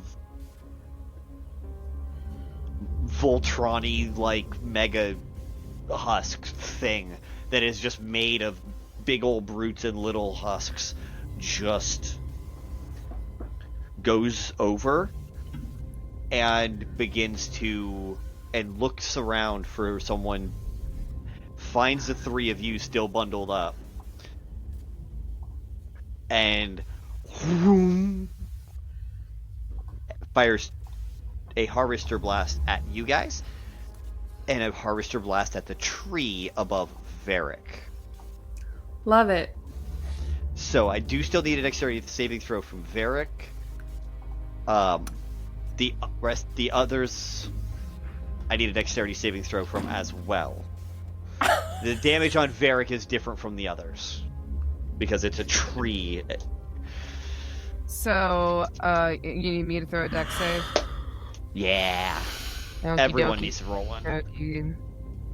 Do you want me to tell you? Sure. We'll start with Varrick.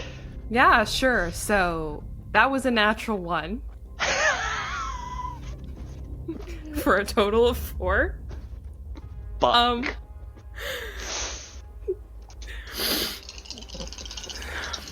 My third best friend? No! Hold on just a moment. Give me just a minute. Where is it? What's the DC, Eric? 19 for you guys.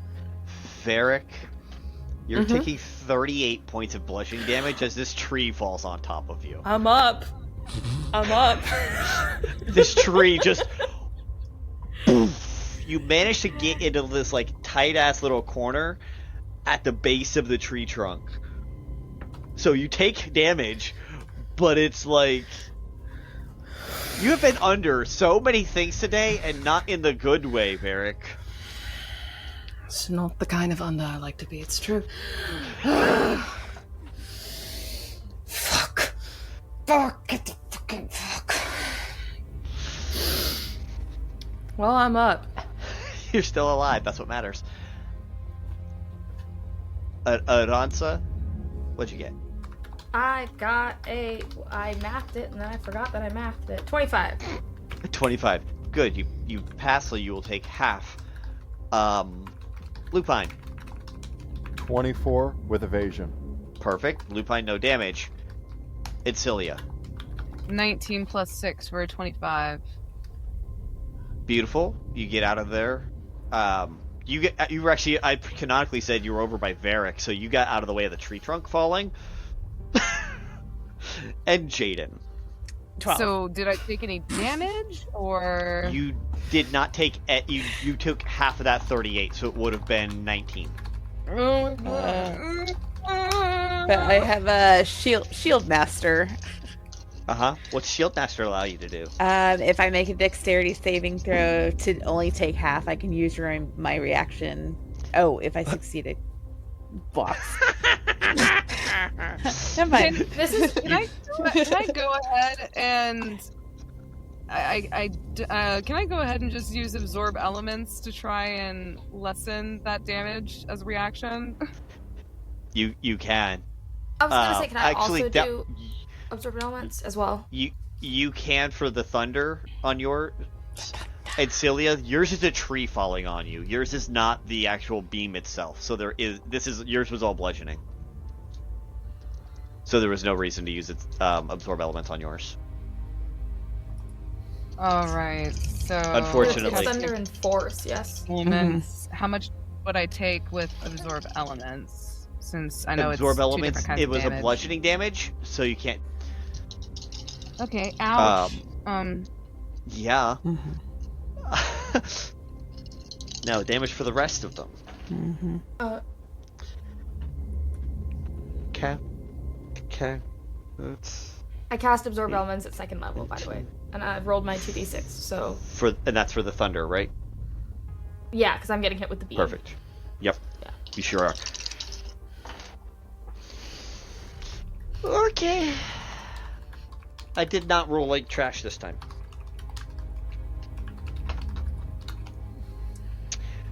So, force damage was originally 26.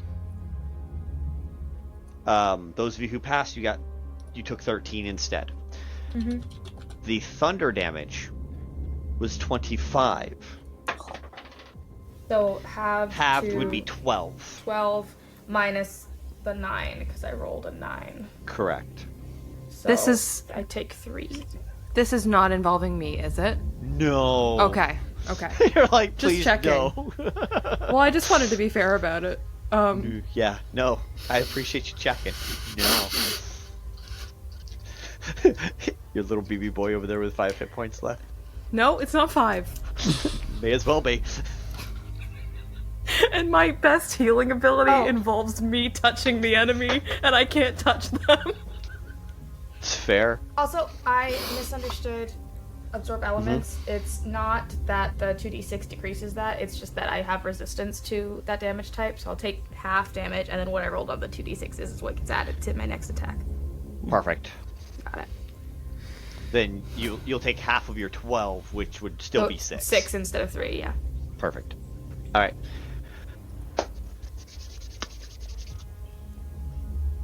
Alright. It is now Jaden. Yes. Lupine, you're on deck. I have a shenanigan. Do it. I am going to use my 2nd level spell slot, borrowing Talissa's Gust of Wind. Okay. Using my pseudopod attachment. Can I place the wind behind me and flatten myself into a sail to propel myself forward? I will let you double your movement for that, yes. Then I don't have to run as far. It'll move me. It's a 60-foot line. I will let you double your movement on that one, so you can move 60 feet straight line. Yeah, and then I'll run the other 90 feet, or the other 30 feet to get me into action. You're now on rough terrain at this point. Okay. And there are an entire wave of husks literally at your nose. Can a plasmoid get infected with the Arcanovirus? We will find out soon. Brilliant question.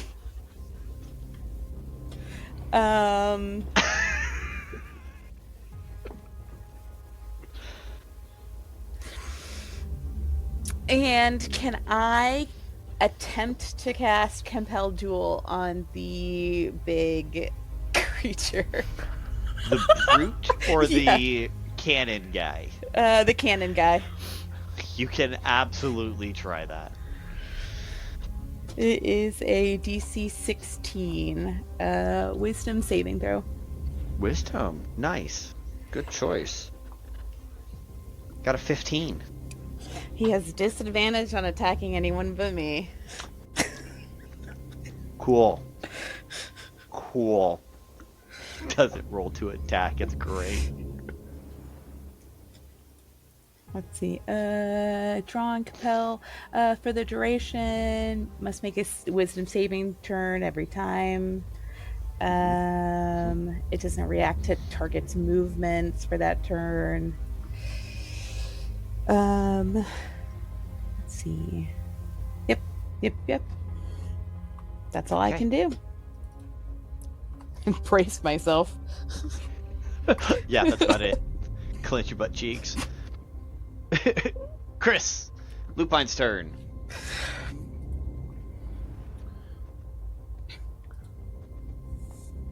Lupine saw Aelothin just basically run Mad into the dash. fight, Mad dash straight ahead. and he is going to turn to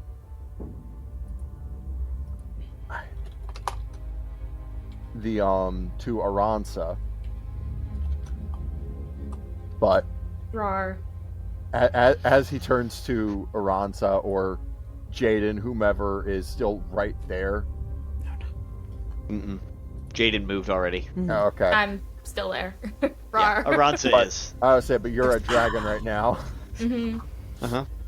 And Lupine was basically going to ask for help to get Cuerdo off his back, leave Cuerdo, and then really get into the fight. You I can mean, do that. I can understand you. I can help. It was more having someone to be able to untie. wait. Do you still ask for that help?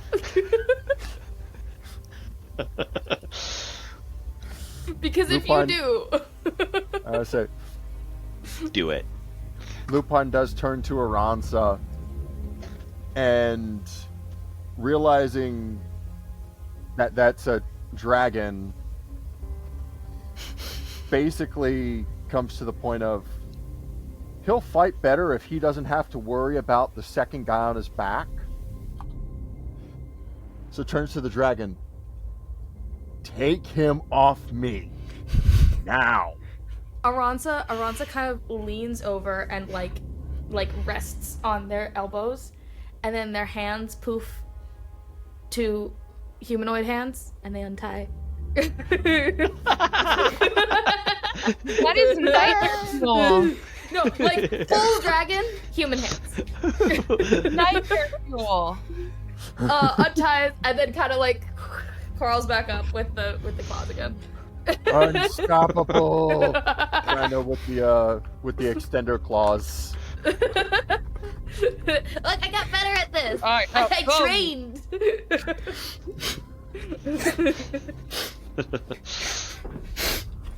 Lupine then it will just charge forward the 60 feet at the very least. And Use your action and your movement. No, just movement. Oh, okay. Sorry, I forgot. 30 is movement, so it's going to be 30 feet movement. Okay. And going to use his bow to go after the big boy again. Okay. With 2 arrow attacks. Good deal.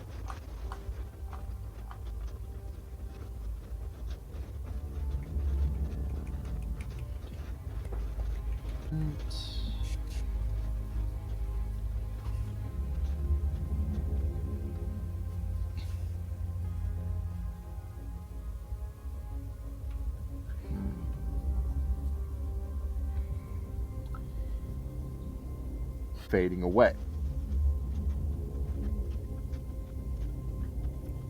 So Lupine pulls out the summer arrow and shouts to Aelothin, "I figured you might need some help." Pulls back, lets loose, and right next to Aelothin is going to be a Nyx-born lynx. Now, as a possible bit of flavor, can I put that instead under Aelothin, not me? So it will listen to Aelothin's command. Yeah, I will let you do that. And with the bond you guys be have. on his turn. Yep, with the bond you guys have, I will allow that. Okay. Then he's going to just take a regular arrow and swing it at the big guy. Okay. That's a nat 20, but also a plus 18. 38. Love it. What's your damage? Max damage first, and then roll a set of your damage dice. One sec, trying to make sure I got all the modifiers. It seems like I don't have them all. You should on the character sheet. Right, it says a D6 plus 10 piercing. 10 sounds right. The D6 sounds a little low, just one. That's D6. because that's a short bow. You want to make it a D8. D8, all right. And you're just not doing anything special to it. It's just an arrow. So Fair yeah, enough. that sounds right. Yep. Okay. So it's 8 it's an plus 18. It's 18 minimum. Yeah. Okay. Now go ahead and roll your D8. And that's a 7. So 25 on the big guy. 25 on the big guy. Love it. Love and then, it. As a bonus, going to use, because I'm guessing that probably not like right next to me. Mm-hmm. Probably doesn't exactly have cover, because I didn't say I was trying to aim for anything. You right? don't have cover. Well, now I do, because I'm using the bonus action to conjure cover. Love it. I love it. How high is that cover? Give me one moment and I will let you know. Mm-hmm.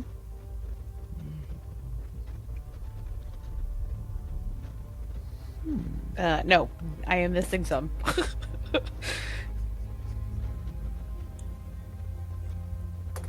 Okay, one sec. I go searching for that one. You're good.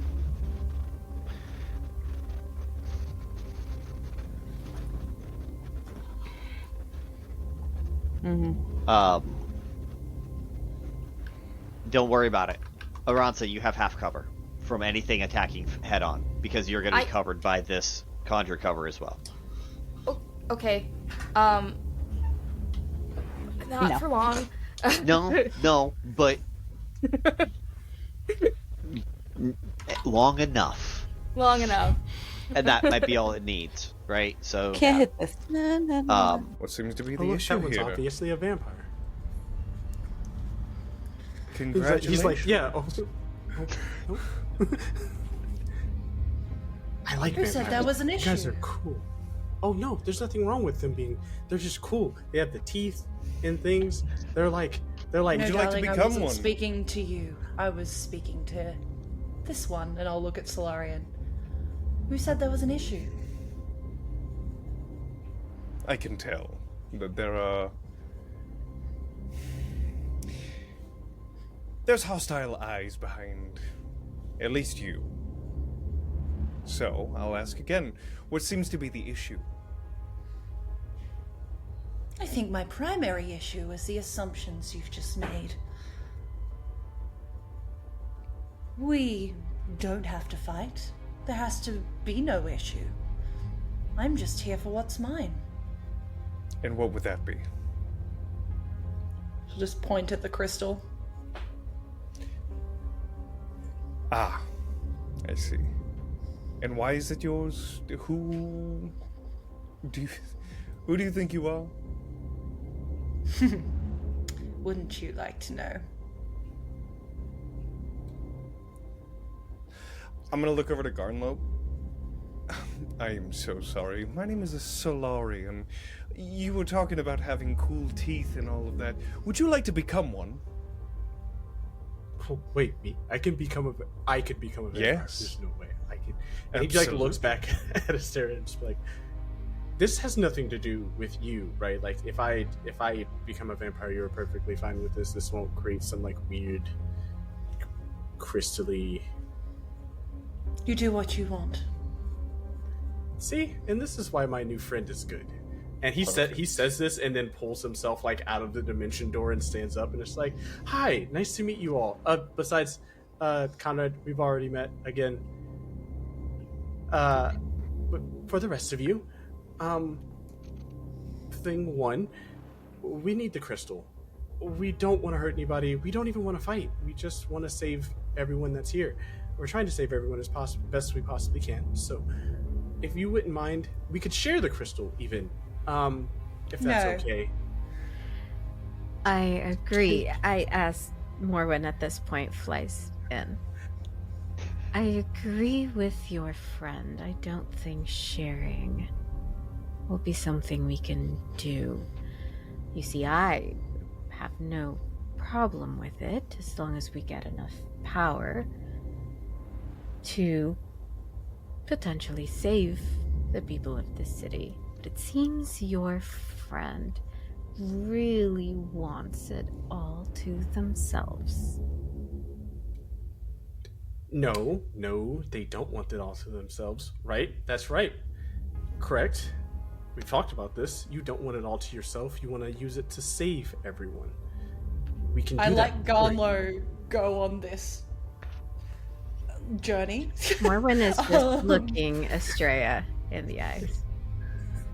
Eric, may I make the role we discussed in your Discord DMs? I hate that.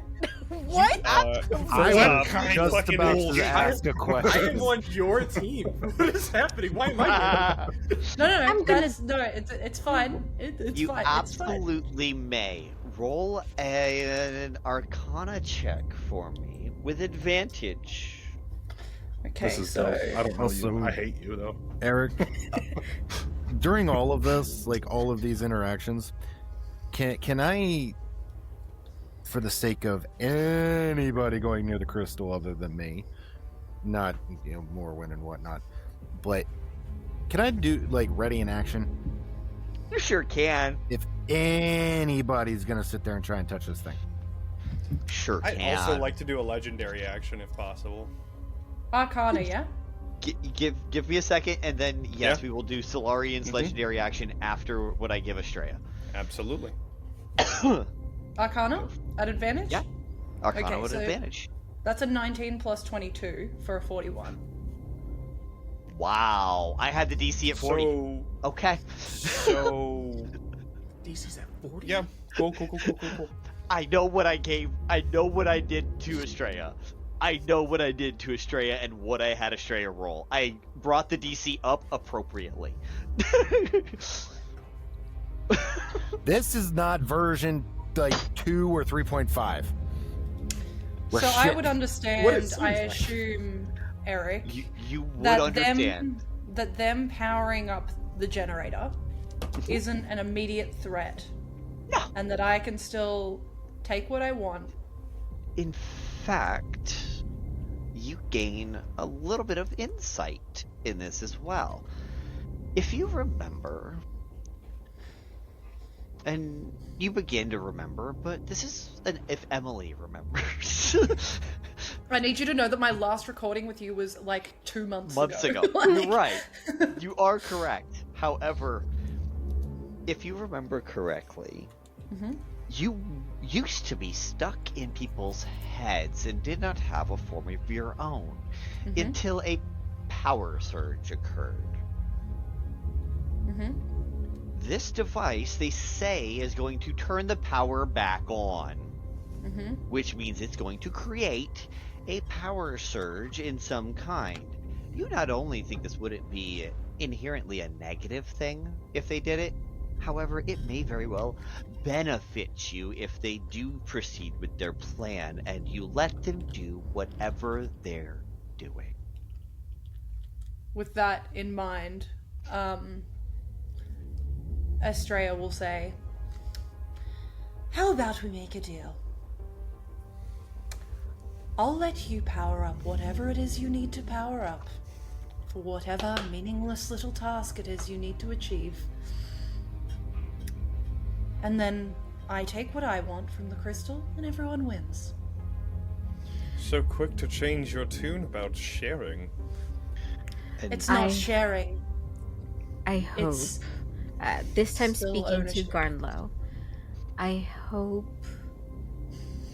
that you heard the same thing I did, where she called our attempt at saving the people of this city a meaningless little task. I'd like to bite into a Garnlow. That's a legendary action, Hold on. biting Wait, what? Garnlow. Yeah. She's gonna be like, wait, hold on, T, what the fuck? Awa. Okay. I'd like to turn Garnlow if Garnlow is willing. Before he does it, he'll go, before you bite, do know that touching me means that you might have He's infected. Friend. I am Oh, I immune wouldn't to do any it. diseases. I Link wouldn't call it a disease. got infected and came to me for help getting rid of the infection. Even destroying his body, I could not get rid of the infection. Let's wait until I get Well, rid you're of on your own then. Yeah, let's wait until I get rid of this stuff, and then I'll come find you. Because this sounds amazing. There Also, do you need is someone to follow you around on no- adventures? No, thank you. Okay. There is no known way to get rid of the infection. Well, That's not entirely true. At all. How so? I can just end it if I choose. Or I could go to that giant thing that had you scared at. Oops. Never mind. I want to intuit that real quick. Yeah. Oh, Please. roll that insight checks. Roll, Yeah. and Solarian, you get that insight check with advantage. Yeah, I'll take that. So how many people are rolling insight? Anyone who caught the scare, who would have caught that scared comment. I mean, I'm sitting here studying people. I don't. Is there anything I roll? I'm mad dogging Is this Astraea. just- You're no. Cool. 23. Okay. Yeah. 21. 21. Okay. I rolled a 16 on that one. Conrad, go ahead and roll advantage. I forgot about the conversation you had with regarding the given thing in question. Oh, thank God for that, because that's a net 20. That's pretty good. Astraea, before I give them their information on an insight check, do you have a reaction? Because you know damn well that that was only in your mind.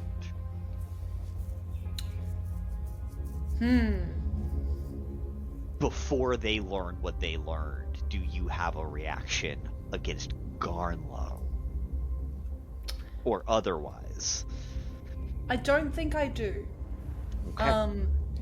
Being that, knowing that them achieving their goal actually helps me, I am not inclined to intervene.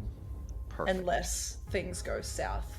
What I will do, though, is if anything looks outwardly threatening towards Garnlow, I will actively cast a globe of invulnerability around us to stop him from being harmed.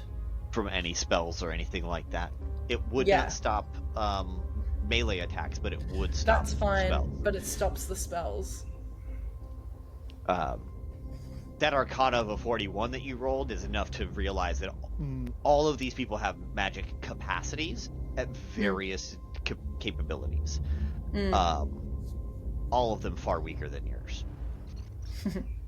But Solarian and Conrad, you guys remember two different conversations, but both of you remember that the Fate Makers told you about a shadowy creature that they assumed was this monster, this person. In the center of the city of Taoliva. Not only do you remember that, you also remember that they used to think it was a different thing, but you guys both realize at this moment they were two different entities if they were scared of something in where they came from, based on the way Garnlow said that. This shadowy thing that had you scared made you get that comment, made y'all realize they are two different entities. The entity at the center of the city still lives, is not Astraea, but Astraea is afraid of it. And it could beat her.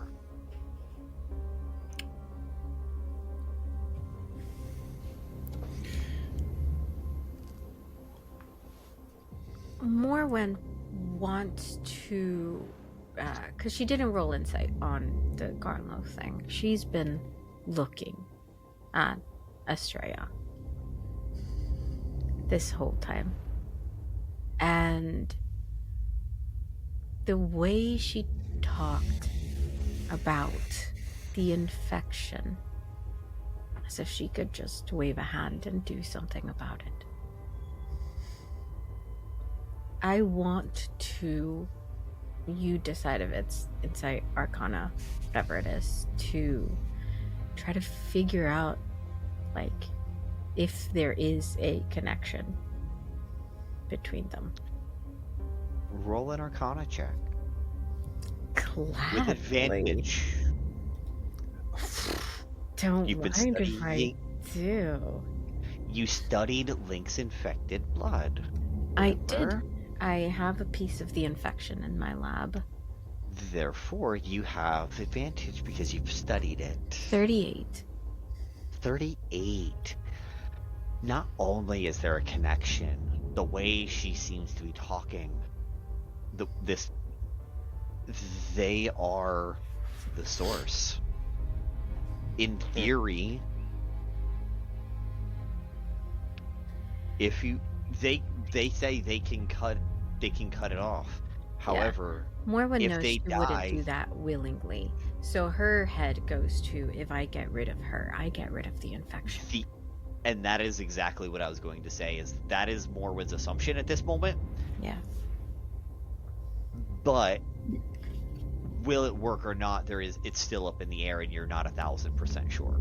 Like you're 90% confident, but it's like this might work. That's the best guess I've got. Based on what I know, yeah. Mm-hmm.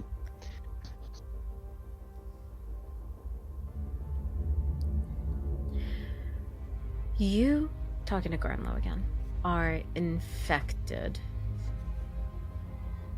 Why would you want to stay that way when there are so many who are trying to get rid of the infection?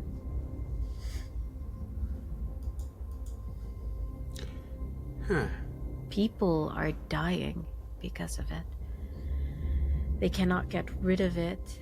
It is not a natural thing you can get medicine for. Even some with immunities still become infected, hear a voice in their head. People are killing each other over it.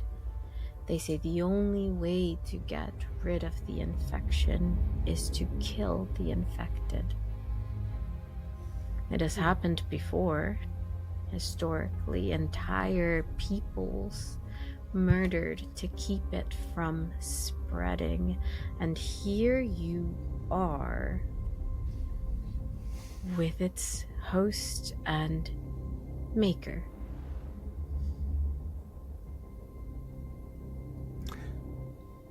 Well, I would say it's probably because you don't know the virus.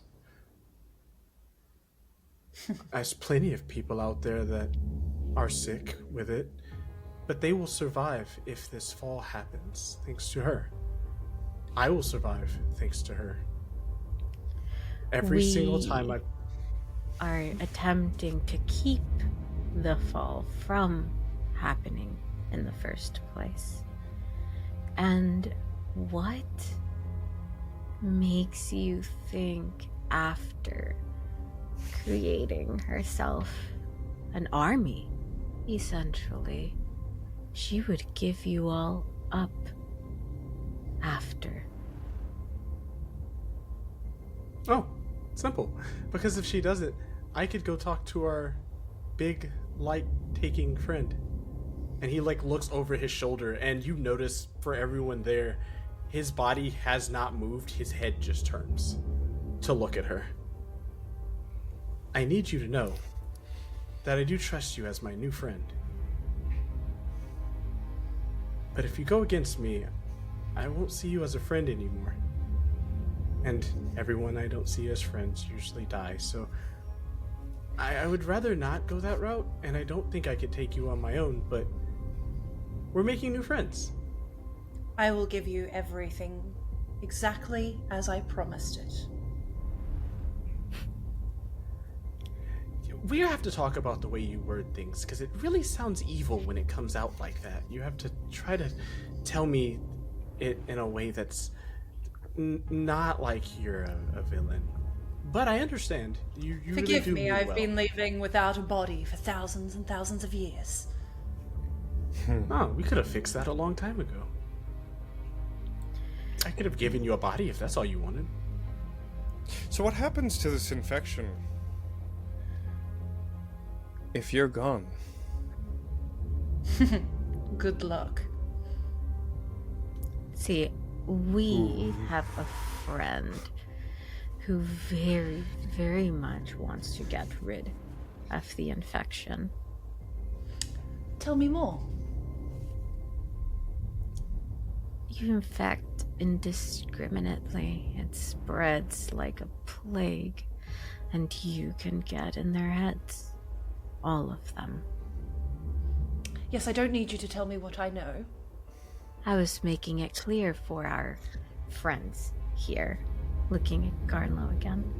I am sure there are many things that Do you not are speak to Garnlow like he them. doesn't know what he signed up for. He knew exactly what he signed up for. I don't think he does. No, he does. So Garnlow's right here. And I would like for both of you to know, Mother and Father, that I can speak for myself. You can. Thank you, my new friend. You said again your name was Morwen? Just want to make sure. Morwen. Thank you, Sanitary. And can I consider you my friend? Sure. Then thank you, my new friend. I knew what I was getting into when she said that she could save everyone and that she could get rid of the virus. I She looked is into the her mind. reason there is a virus. And we are also attempting to keep the city from falling and killing the rest of the people within it. Okay. How about this? Astraea, you said you're okay with them powering up the machine and helping us save everyone? In fact, this friend of yours that's infected, that would like to get rid of it. What if I could? I know you can.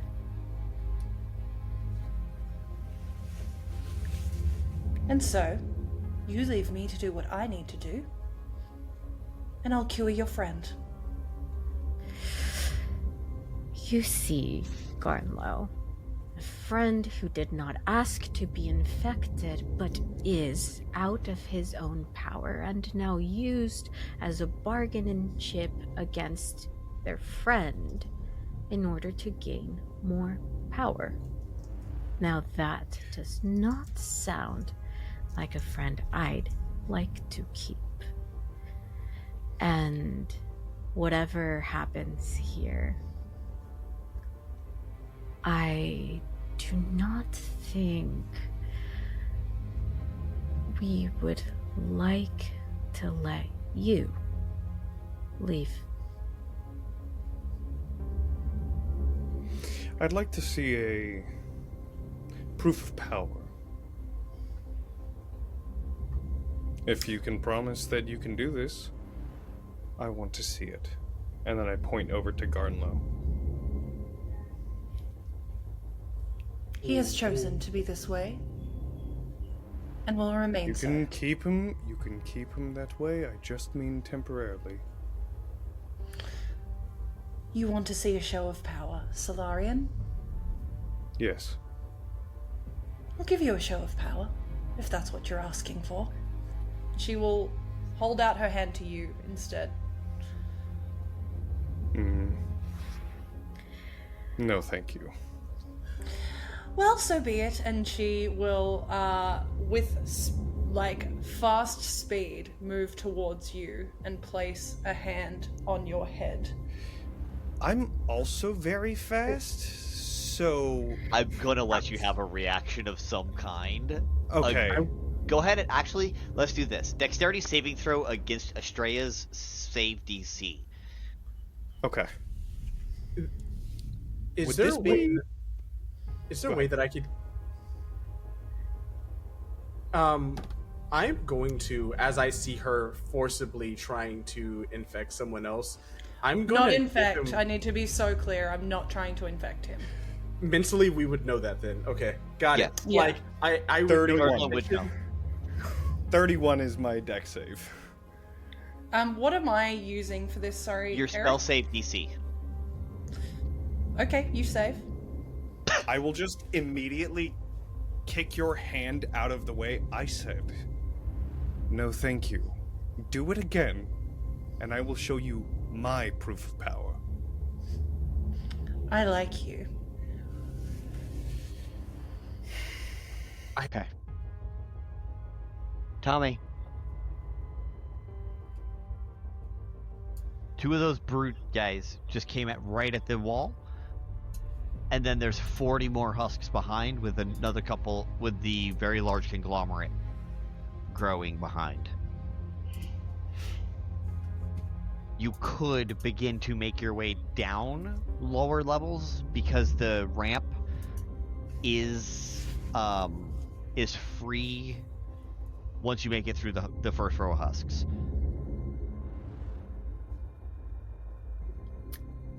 Why would I want to go down this ramp?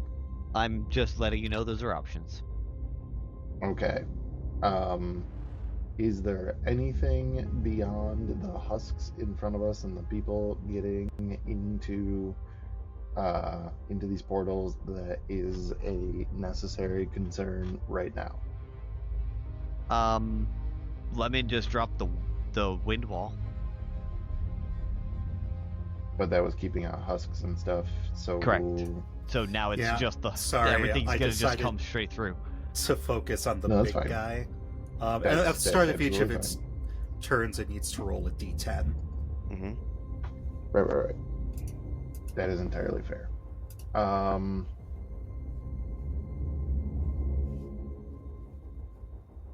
Well, if there's nothing beyond the task at hand that sticks out to Tommy, then in his mind, point of order is going to be preventing these things from Voltroning again. So you said that it was about 100 feet away from somebody who was behind Tommy. So I would like to use his movement to drive through this horde, activate or procking a Shardolin stride on every husk that I pass, which that will be. That'll be 8 of them on the way out. 8 of them on the way through die. Okay. Then once I get up there, since this was all movement, I would like to then use my action. Ferdinand is a sentient creature, so he can drive himself. I will get up into melee with this thing, which is also going to proc that same 6 points of damage, since this is one pass. And once I am in melee with it, Tommy driving on the way at one point is going to reach down for into his boot and draw the dagger that he has there in his offhand, and then since he doesn't need to hold on to the handlebars, he's going to then reach for what would just be a fucking metal as shit looking belt that he's wearing, which is actually the chain that he uses as a whip, and draw that in his main hand. And I would like to use my action to attack this creature a total of 3 times. Go right ahead. What size is it because it is not done Voltroning? It is only large because it's not done Voltroning. Okay. So then that means double checking feature because of stuff. That means at least one size category smaller than the mount. So I do not have advantage on this, but that is okay. With my new strength here, we are going to start with the whip. That is going to be a plus 11 to hit. Coming up. That is a 2 for a total of 13. Okay. 13 for the AC misses. Had a feeling. Second attack being the nick property of the dagger. Can't fucking read it. Oh, we are moving up in the world. That is a plus 11. That is a 15. So we can get him in. Okay. I have one more attack then with the whip. That is another 15. Again, a miss. I will hold my bonus action for now. I would like to have Ferdinand attack this thing. Okay. Because that's something that it can do. Sure can. Pulling what are you going to ask it to do? Hit it hard? Or what are you planning to do? Absolutely ask it to hit it hard. And to kind of make that happen after these attacks, Tommy will then grab the handlebars and legitimately try to go into a nose wheelie and swing the back wheel around to hit this thing. You said hit it hard? Okay. You've never seen your bike do this before. Nope. You are holding on. First, I need to make a dexterity saving throw. Oh, okay. You've never seen him do this before. Good luck. That is 19 total. Nope, that's even better. That is a plus 8. 22. But it's a natural 14 on the dice, so I will get a new d20.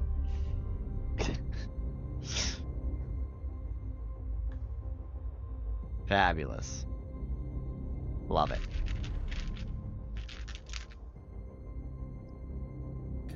You hold on. Mm-hmm. As a large set of golden wings emerges from under your bike seat, the handlebars turn and form into this humongous greatsword.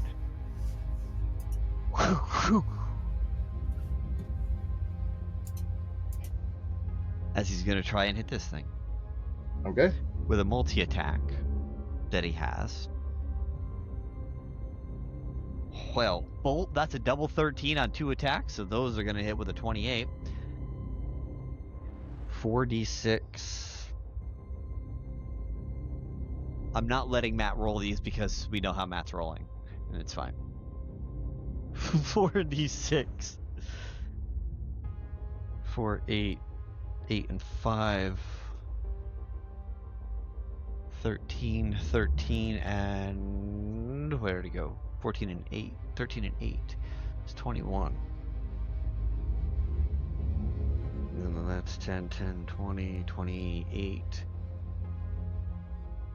49. And then he deals an additional 68 of radiant damage. Hey, guys. Tommy's bike got an upgrade. Just a little bit.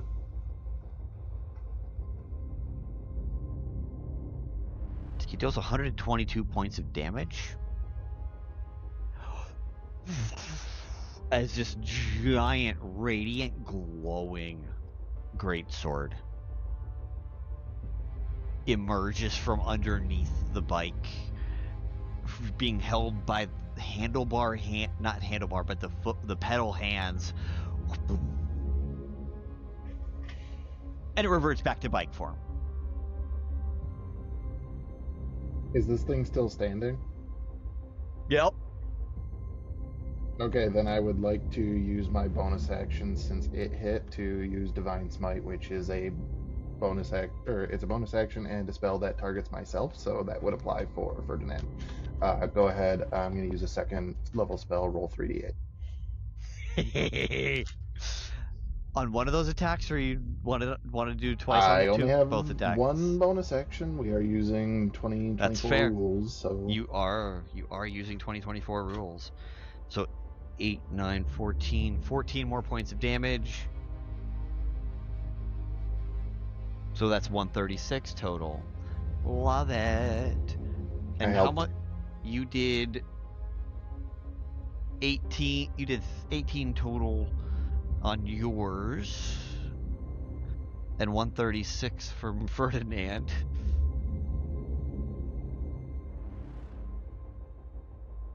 $154 total points of damage. As large bodies of this just begin to fall apart. It's not dead, but it would need to spend another action to reform again, meaning you're delaying its full formation. cool. I would like to use the remainder of my movement to just circle around this thing to kill any husks around it. Yep. Okay. That is going to be 10 points of fire damage. Fabulous. So maybe we can literally starve it out so it can't complete its Voltron. Correct. You might be able to. All right. The husks. Pomelo. Oh, Pomelo. Good deal. Yeah, All right, Pomelo's and Pomelo. gonna just aim at the husks and fire his crossbow twice. He's simple like that. Hey. Oh god. A 9? 9? Yeah. 9 will hit the husks. Okay. They are simple creatures. So that is 9 piercing damage plus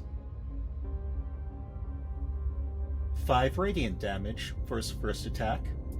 And then for his second attack, The bolt goes right through the two of them. Just for his second attack, that is a 21. easily hits. Jeez, I wish he had a cool ability.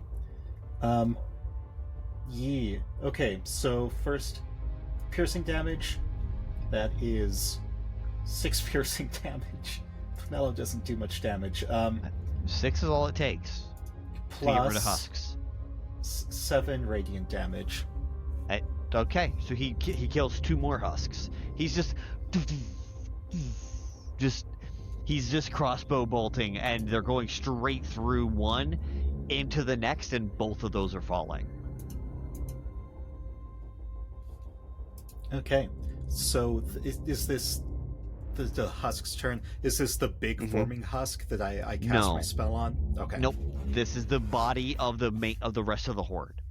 Okay. Of which there are only 28 husks and 2 of the big brutes, as they are called. They begin to just charge straight in, starting with the husks. The husks come right in, going for more people. Three or 4 of them on the far side manage to get up and just start clawing at people who have not boarded a ship or have not done a thing yet. And they are beginning to turn. They will be fully active on the next turn for the husks. And they managed to get 3 more added back to their number on the next turn. 3 more run at Cass. 1 goes for Aina, 2 go for Reno. Oh no, I'm here. I think Cass is invisible. Cass is invisible. Cass is invisible? Okay, so all 3 of these, I'm gonna back that up. All 3 of these guys go right to Aina because Cass is invisible. Yeah. And cannot be seen, and they are too dumb to notice. They activated my trap card. Yeah. Kill him. Mm-hmm. Kill John. Anyway. Do they have to activate your trap card? Do they have to make the attack roll yet? I just said any guys come within 5 feet of me. Okay, yeah. Then all 3 of these would activate your trap card. I mean, I can only theoretically attack at most 2, but let's go. Go ahead. Okay, so the first one was 8 plus 18 sneaks, so 26. And the second one was 10 with only 12 sneaks, so 22. Dead. Yay! Excellent. And then I only have 2 attacks. So the third one does make it all the way past you, gets to Aina. Okay. It's got a +3 to hit. Does a 5 hit Aina? Beats it. No. All right. Does it? So it totally just misses. 4 more of these guys head straight for Jedediah. We don't want Jedediah turned. That would be bad. Remember those big guys? Jedediah's a good target for them to become one of them big guys. This is so bad.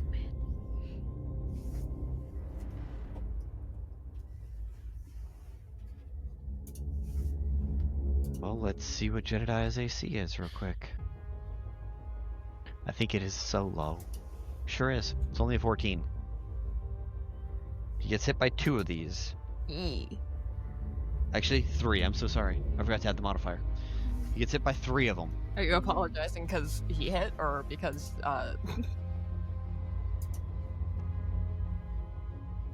1d6 plus 1 to each of these.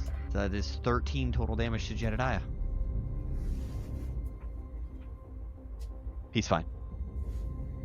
Now he needs to make the con saves, which on the husks is only a 10. And he's got a +4.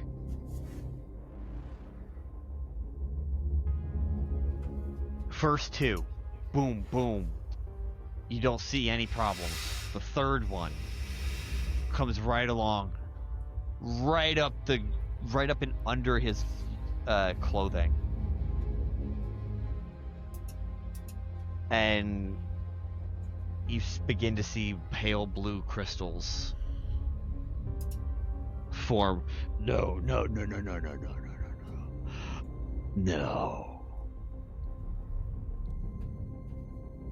No.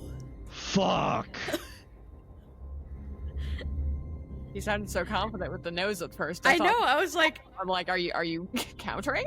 I was like, Jedediah's about to ascend to godhood, like we always thought he'd do. And then he got sad again. Jedediah is also about to digivolve. If Jedediah's high enough level in monk, he's immune to disease, which I'm sure this is the same thing. If Jedediah's high enough, he's immune to disease. At least he thinks he is. Looking at this, I do not see anything in here that allows him. All right. At what point? To push back. Okay. Oh, fuck no! I won't go down like this. No. And it's the big monstrosity's turn. It's gonna roll a d10 against confusion. Lem, what does a 9 do? I'm glad you asked. A 9? Oh, you choose its behavior. Your options are, it doesn't take an action and uses all its movement to move, but roll a 1d4 for direction. The target doesn't move or take action, or the target doesn't move and it takes the attack action to make one melee attack against a random creature within reach. If none are within reach, the target takes no action. I'm going to go ahead and, because of what Tommy is actively doing, it can't do anything. Slay. It could move theoretically, but I'm going to just make it not do a damn thing right now. Which means it's Jedediah's turn.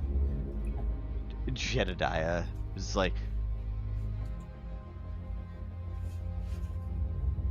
takes the bat, charges straight in for that big guy,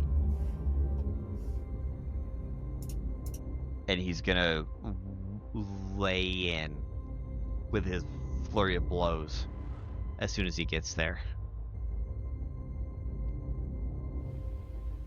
That is an 11, 14, and a nat 20 on the die. Jedediah runs up. Tommy, get out of here! This thing is gonna go down, and I'm taking it with me if I'm gonna join them. This is not the end. Boom, boom, boom, boom, boom. As it breaks apart, the crystals fracture and shatter to the ground. Jedediah is impaled on crystals because he landed on them wailing. And you can see that if this thing was going to continue growing, Jedediah was going to become a part of this big monstrosity. However, he took it out. It had me. After Lupine's turn, it is now the wave of husks. The vast majority of them are just going to use their entire movement and their action and everything to try and get down off of these rocks. And a good 30 or 40 of them are off of the rock right now. However, Jaden, you do not have full hit points, correct? Mm-hmm. Okay, perfect. So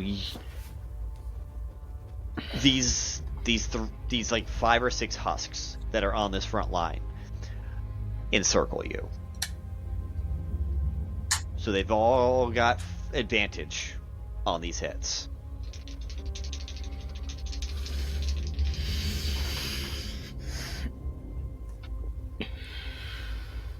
The first set of them does an 8 hit. No, not an 8, an 11 hit you. Perfect. The second set of them, double 7s. God damn.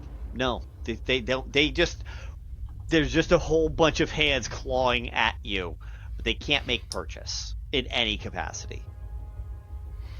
It's true.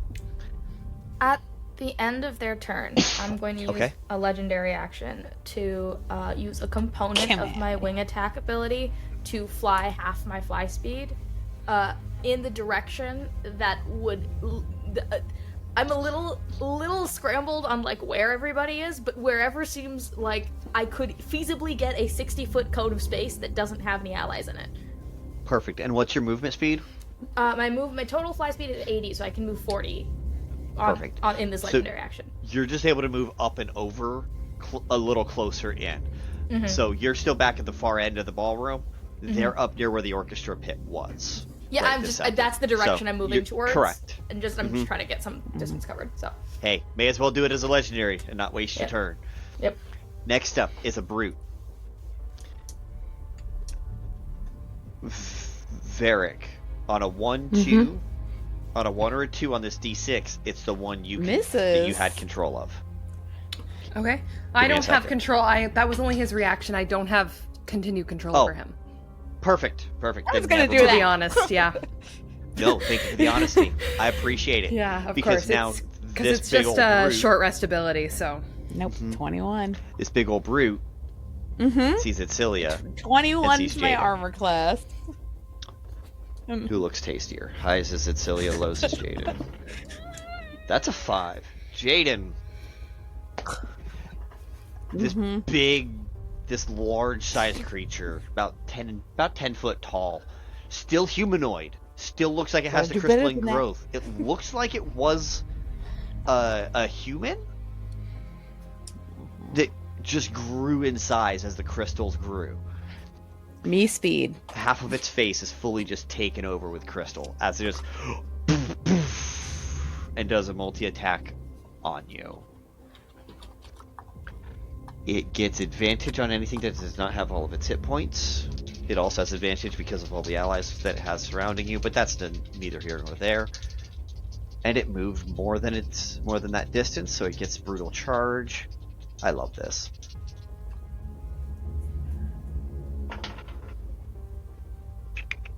Does an 18 hit you, Jaden?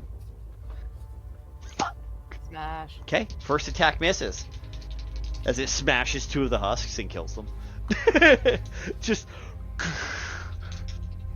The other one does not. This is a 20. Dirty 20. Is it within 60 feet of me? Oh, it still misses? Fuck! I thought you were at 20. Okay, Jaden's got it in the fucking bag. It just poof, poof. This last one, I feel like you just get your shield right up and pull and push it away. Just swing, dong. Not today, bitch. Okay, you've got a brute and 6 of these husks around you right this second. Good luck. Aransa, it's your turn.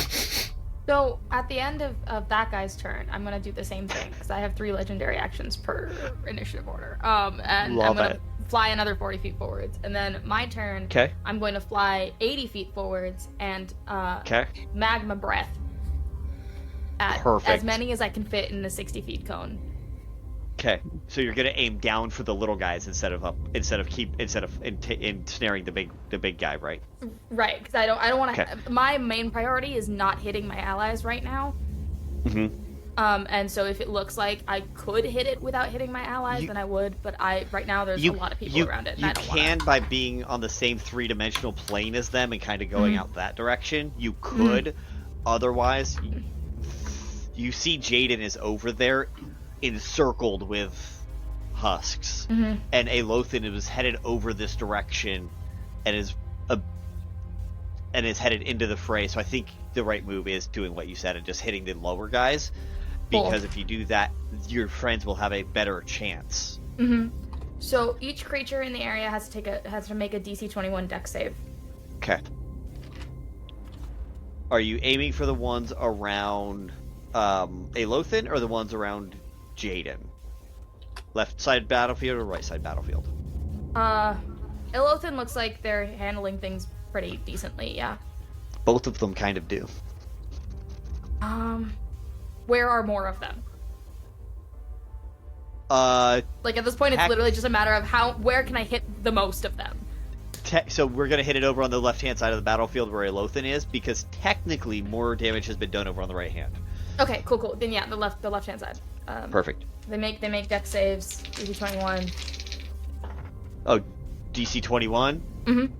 For the husks, I don't think they can make that. Then they have to take. They can't. Then they have to take 22 D6. Okay. Which is. Oh, I rolled real good. Is oh shoot, where'd the menu go? Is 92. I love that. 92 fire and bludgeoning damage. Additionally, the bludgeoning aspect of the magma breath attacks subjects. So anything that was hit with the bludgeoning damage is knocked prone. So every single one of them is now knocked prone and covered in magma and very dead. Hurt. Yeah. Whoa. You managed. You kill. Go ahead and roll a D10 for me, real quick. Okay. 3. 3. You killed 17 of them. That one just.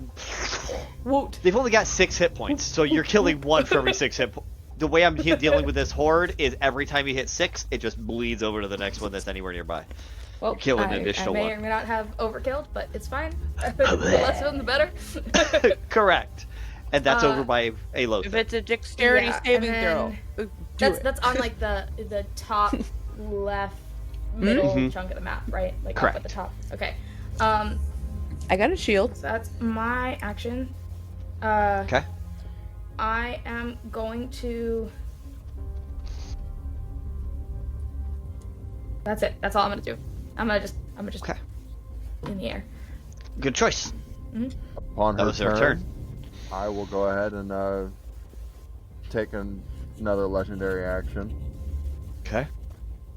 And Aransa went for the left side, so I'm gonna go for the right side with a autumn arrow of Wall of Thorns to just make a bunch of brambles that's gonna stop everyone and cause 78 damage. Now, are you aiming for the middle of the horde, or are you aiming for right in front of the horde to make it harder for them to cross over? Acting as a barrier, or acting as a killing a bunch in the middle right there, and then hopefully stopping the rest? Is there any way I can get the best of both worlds? Unfortunately, no, because that would include Jaden taking damage. If you don't care about Jaden, yeah, sure. And I don't know that this is one of the times where your character might not. Like, you guys are in the same fight. That doesn't mean you care about them. Chris definitely cares. Lupine doesn't really. It is a dex throw. Lupine don't care, okay. Fair enough. So Lupine, seeing all the damage done on the left side, is now going to equal it on the right by pulling out the autumn arrow of the bow of Nylia. Okay. What's your save DC? 22. My spell save? Yep. And then my 18, I believe. Yes, 18. They have to pass an 18 on a dex save? Yes. So she, as she sees them coming down, she kind of uses her shield to barrel roll through the creature to get on the other side of this, arrow and like is launched shields herself underneath in a high arc, so like right her shield into on the middle, other side looks like and pincushion. all of a sudden a 60-foot long these thorns wall stuck into him. of thorns Away from you. just erupts. Yeah. Out, impaling them. You immediately kill 12 of them. And I haven't seen blood yet. Damage I need. Don't worry about it. Alrighty then. They have 6 hit points. Semantics. I love how many times you've had to say that. I'm just like, we're like, yeah, and then we deal more damage. We're like, they're dead. They're no longer alive. they're dead. It's enough they're dead. And then there's Chunky. He's dead. Now, so a lot of things, if you do the multiple the damage, and it would make sense to like go through enemies. Yeah, I'll have you roll the damage, but like, it's contained to the 60-foot line. You are killing all 12 people in that 60-foot line. Jaden, did you pass or fail? Describe how you get the fuck out of this and which side you end up on. I will let you be on either side of this wall.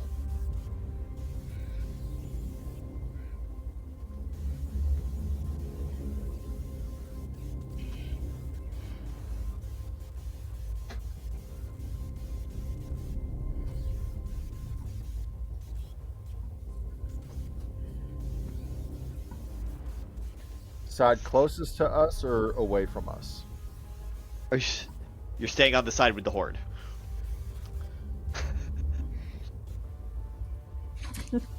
Okie dokie, artichoke. What blood? You're gooey.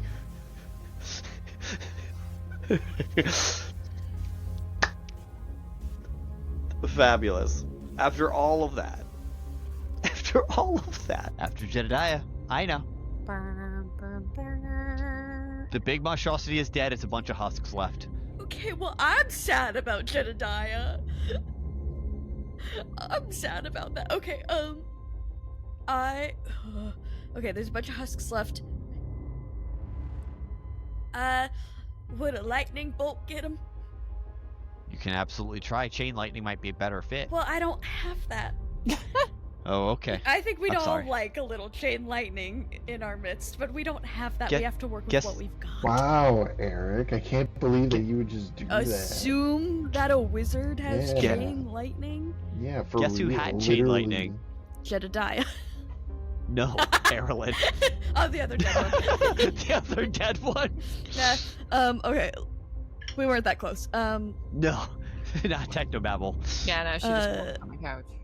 Jedediah. Listen, we live with Jed. If we live with Jed and we're only moderately upset that he is dead, we did not care about techno. We had a lot of conversation. No, we had one conversation with her where she got mad at us for doing illegal for breaking into a place to save the city after she herself was saying we need to save the city. Yeah, and she got mad about us doing crime after she actually did crime. Yes. She's a little bit of a hypocrite, but she's dead now. She's a dedicate. In a 30-foot cone, would I be able to hit some baddies? Yes. Without hitting Cass? Sure. Without hitting not husks? That there's no guarantee. Okay, well, okay, you know what we're just gonna do? We're just gonna do... Guys, so many of my things are not made for this. I'm here. I just opened the door. Okay, I'm gonna cast... I'm the door lady. I'm the door lady. I just opened the door. That's what I do. It seems like the husks are pretty weak, right? Like, you said 6 damage. Like, God. Yeah. They're super weak. Okay. I want to get a bunch of them. You know what? We're gonna try to angle a lightning bolt. All right. We're gonna do a lightning bolt to get a few of them. I'll be careful with my aiming. Okay. It's a dex save, and it's They're great at dex saves. They still take half damage if they succeed. No. They have a -1. Okay. What's your saving throw? 18. DC? So they need to get a 19 or 20, which they can. Some of them did. Most of them did not. Okay, no problem. Let's roll. 15, 16.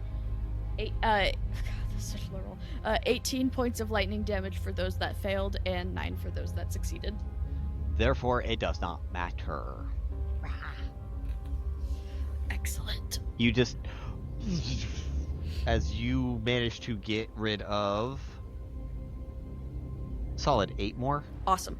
Okay, and then I'm going to use my bonus action to activate the Dress of Defense, to give it an extra +3 to my armor bonus, for the next minute. Love it. So my base AC is 20 now. Okay. Gorgeous. And the people need to get through. Alright, first off, through the gate. That's 20. 74 are now through the gate to Rafs.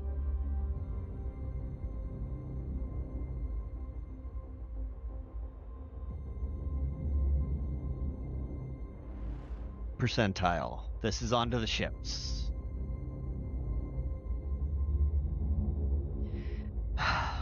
That's only 28.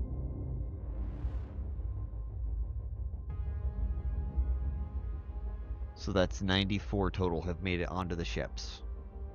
74 have made it to Raphael's, giving you 100 and basically 180. Okay. All right. Cass.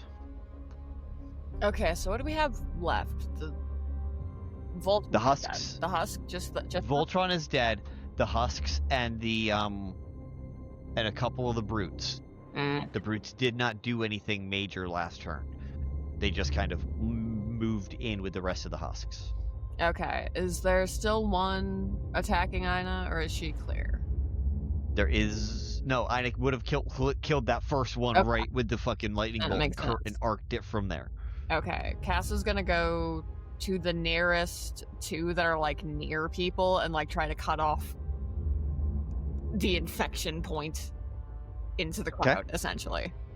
The nearest ones would be the ones that were attacking the closest to you would be the ones that had attacked Jedediah, because he just pushed them out of the way, and any attacks that they may have done to him, he ran. Yeah, I'll go to those ones. Okay. And I will do an attack. Yeehaw. 16? 16 hits. Alright, 28 damage. Easy dead. And then I attack another one. Yep. 14? 14, alright. Yay. 17 damage. Alright, so you just wipe the 4 of them out. Okay, and then I kind of reposition back in front of Aina. I want them attacking me first as opposed to her. Okay, so you just blah blah blah and bounce back, ready for being a human shield. Yep. I'm a surprisingly effective human shield. Surprisingly. Lemon. There is literally nothing I can do. Okay. If they weren't a construct, they are half humanoid and fleshy and half construct, so they both types of spells do affect them. Okay, in that case, I'm going to cast Blight. They need to make a Constitution saving throw of 17. Okay. Attacking the husks or the big guys? Because it only does one creature, I guess a big guy. A big guy. Got it. Yeah. You said con save? Yes. 17? Alright. Yes. That's going to be a 16. Excellent. And then they will take 29 damage. 29 for brute number 2. Okay. And let me check my bonus actions. Oh, and then I'm going to use... Oh no, they're not within 30 feet of me because I'm up in the air. So... Because you can fly. Because I can fly. So I love to remind everyone. If I could go back, I would remove half, at least, of me saying that. I think you can double that. Fucking much. Say it. No, twice. it's the bit, dude. I wouldn't change a thing. We need merch. I'm done. That's my turn, We need and now it's stickers that Pamelo's say- turn. I can fly. It's okay, guys. I can fly. I That's can so a fly. sticker. That's so a fucking sticker. Okay, Pamelo. Pamelo, don't forget him this time. Need you to do your thing. Have a crossbow. Nope. That's a 5. Oh shit. Let's see if this one does anything. That is a 12. Hit. Fuck yeah. Okay. So He's that just would helping take be- out the husks. That is 8 piercing damage plus 7 radiant damage. 15. Okay. 2 more die. He's surprisingly effective at killing these things. He just ding ding ding. Okay. Anything else for Pamela? Okay. Anything that you wanted to do with Kumquat? There is nothing I can do with Kumquat because I don't have any. Oh no, I guess if Kumquat goes right after me, because of the stuff I have, Kumquat can channel a touch spell. So Kumquat is going to attach. It's not really. Fuck it, we ball. Kumquat's going to go on top of one of the bigger husks and then cast Chill Touch. Okay. At least I think I can. No, I think I can only do that on my turn. No, but Pamelo gets.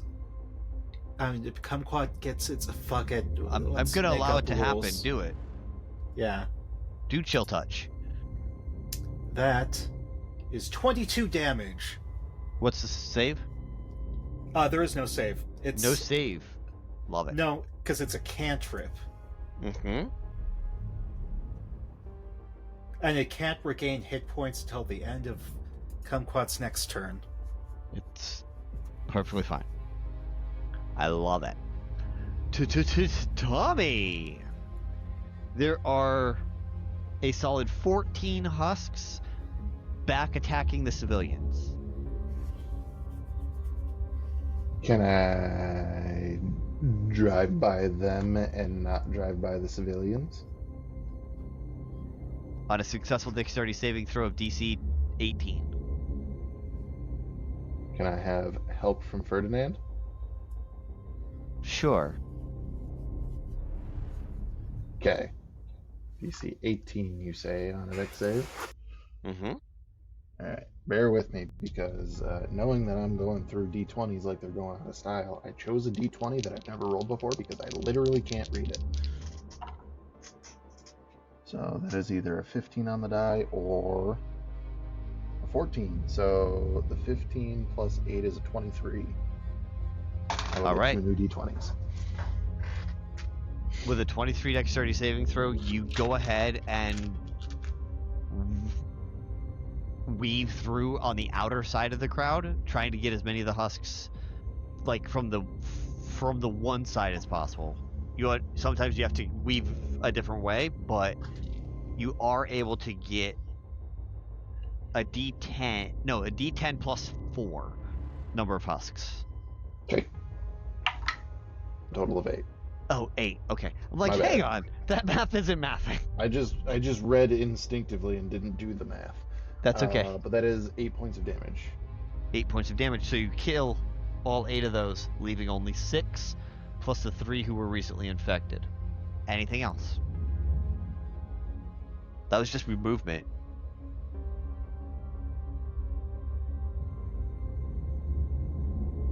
Is there anything else pressing in this matter, or is it just... There are 2 very large brutes that are still kicking around. Okay, let's drive to the nearest one of those. Okay. So they will also take that 8. Okay. And then I'm going to change things up because I would like to do something that has a better bonus to hit since I'm not rolling so well. Okay. So as I am driving by, I am... Oh, wait a minute. Well, I'm going to miss out on 1 attack, but maybe I'll actually hit twice.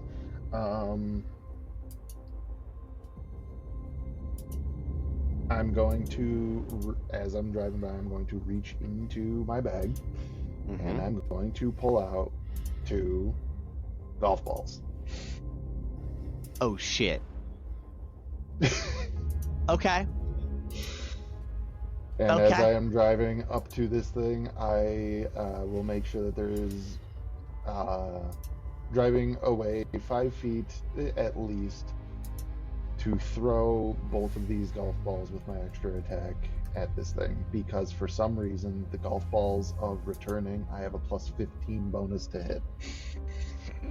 It's because they're ranged weapons.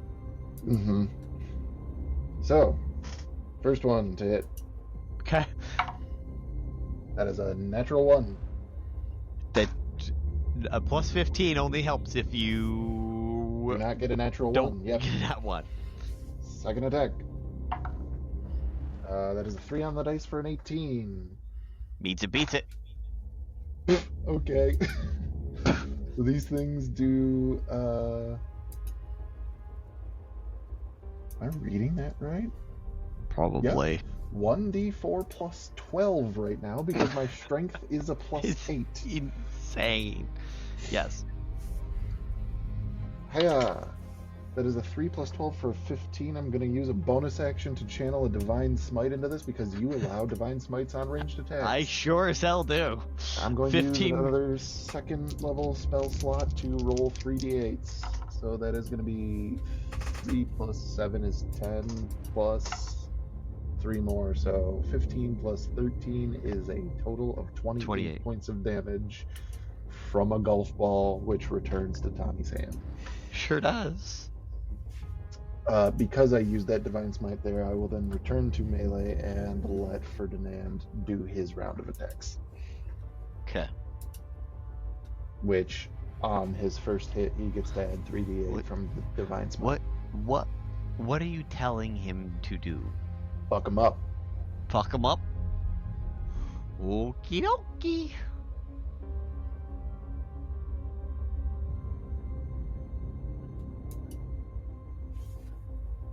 Dexterity saving throw, DC 20 for Tommy, otherwise you get I have to dismounted. get out 2 more d20s because we're making this roll with advantage because my bike is sentient and a god. That is a 6 and a 15 for a total of 23. I will get 2 new d20s. 23? Love it. You're safe enough. Ooh, we're getting down to the bottom of the bag. I'm finding metal dice now. Okay. So he's got a plus 15 to hit. His lowest was an 18 total. So he is going to morph again and just pull out and off that fucking tailpipe, exhaust pipe, and just poof, doof, as this thing dies. Beautiful. I would then like to use the rest of my movement to drive over to the last husk so that it also takes the Chardalon Stride damage. Which is the lowest that I've rolled so far, being 3. Okay. So the 3rd big old brute. Got it. Yeah. And that's me. All right. Mecha Godzilla's dead. Don't have to worry about that. Got it. And now it's the husks. This brute. Boom, boom, right down on top of Tommy. Tommy, are you below max HP?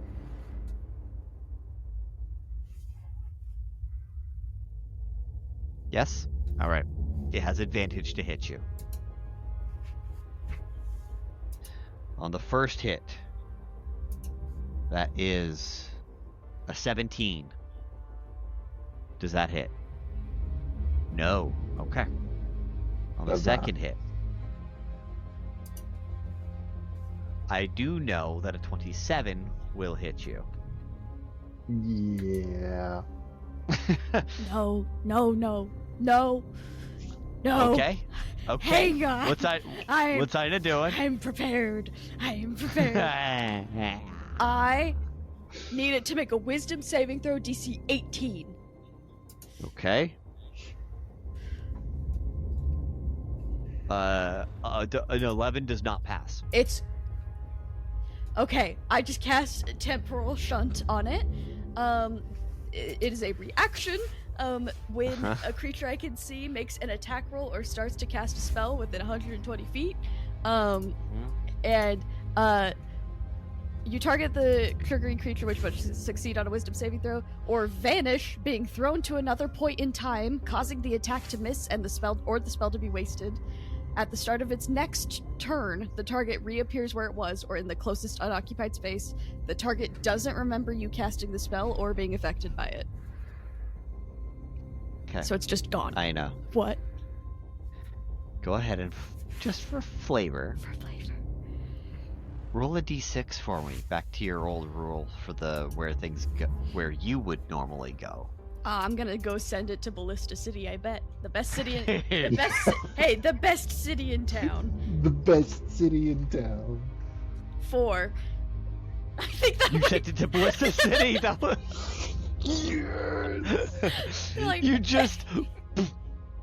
It just shows up in the desert like. Oh. It's literally there for less than 6 seconds though, so it's fine. Yeah. But it's just well, you know what? This is gonna be when Aina literally just says at the top of her lungs, "Unlimited ballista works," and it's gonna work. Alrighty, and you're just gonna get lit up by 1,000 ballistas. No, they're fine. We still need the Ballista City merch.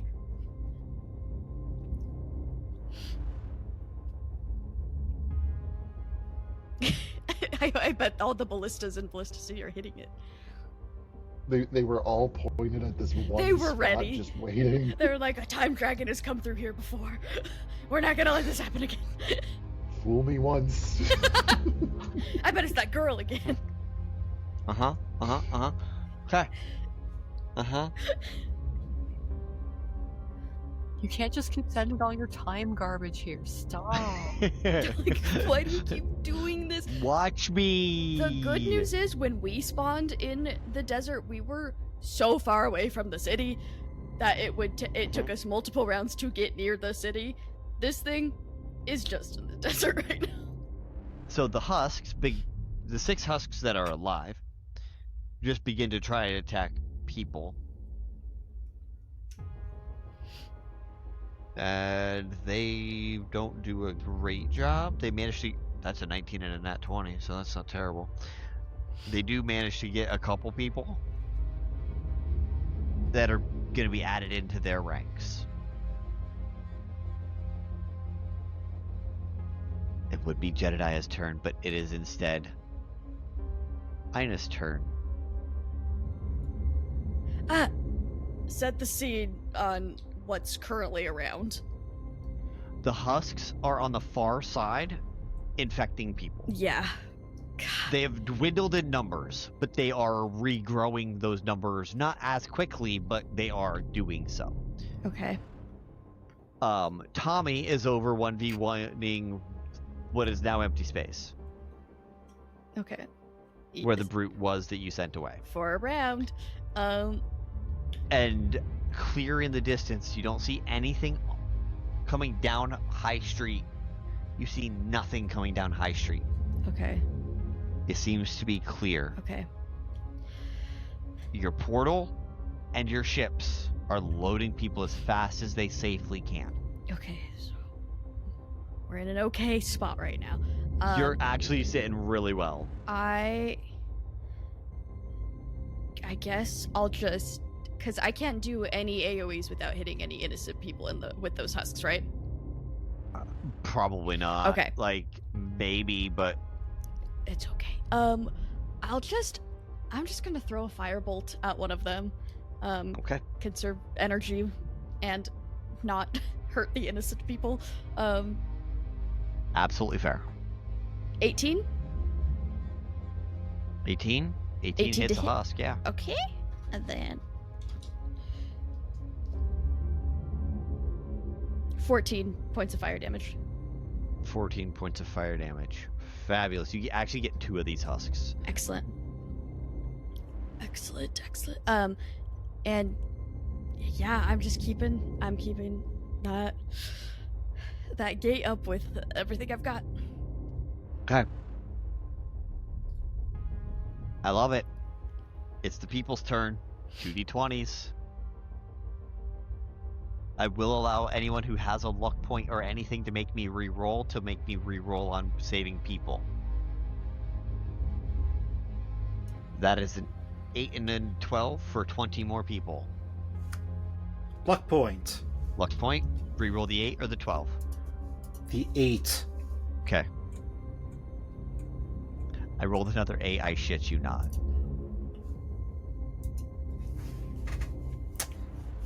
I'm gonna wait until the ship roll because that one's a big one. Boo this man for rolling the same thing twice. It's okay. Raphael's force is probably getting a little. Shut up, Tommy. Okay. Now it's time for the ship. Okay.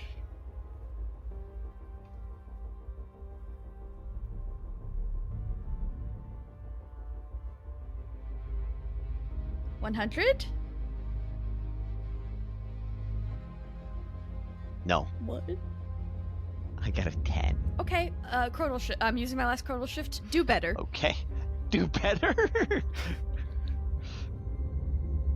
85. What's that?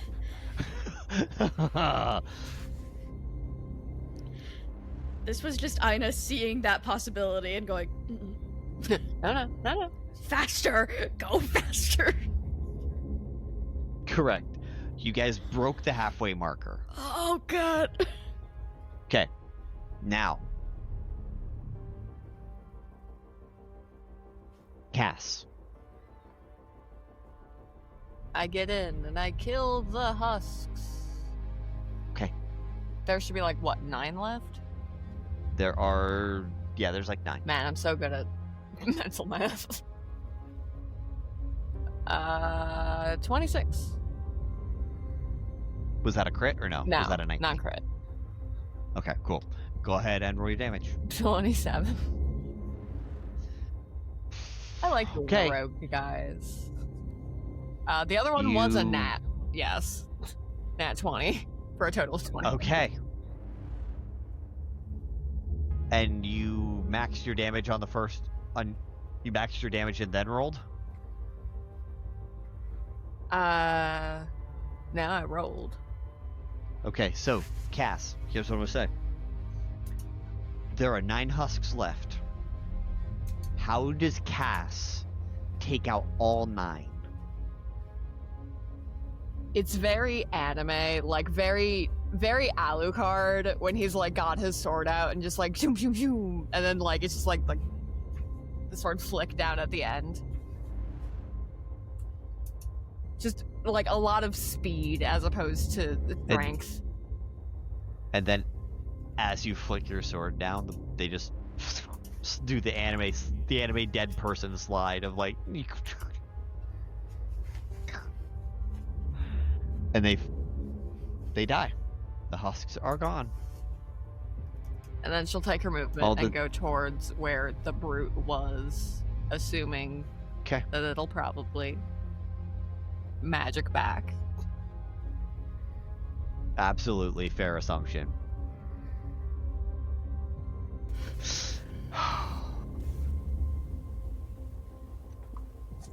Brute 2 and 3 on the other side.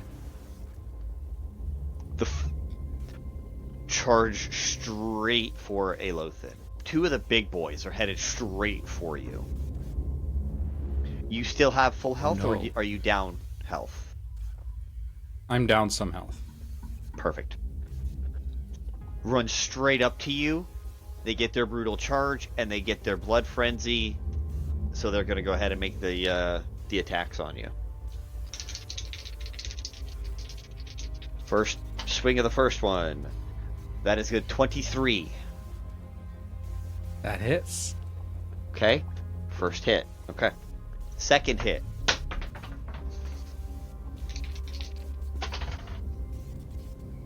That's only a 14. Does that hit?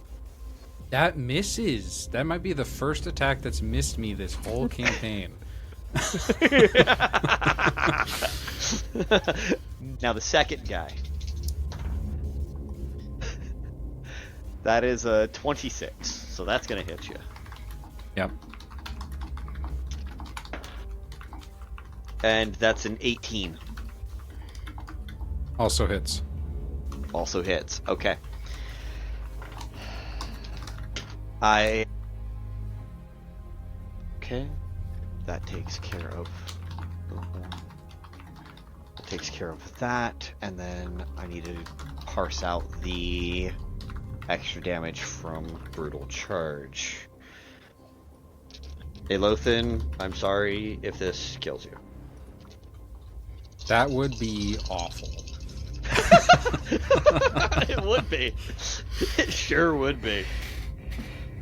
19. Wait, was he hit with like a physical attack of sorts, or was it a saving throw? On the opposite side of the map, it was a physical attack. It was a physical attack. How far is he? 120 feet, give or take. He's not within 5 feet of me, is he? Thanks, Sorry, buddy. I anyway. would have silvery barbs that shit for you, but you're a bit out of range. Just a couple inches. Aelothin. How far is Aelothin from me right now? Ooh, you are within 30 feet. 30 or 40 feet. And You're getting within. hit with like a physical attack right now? Yeah.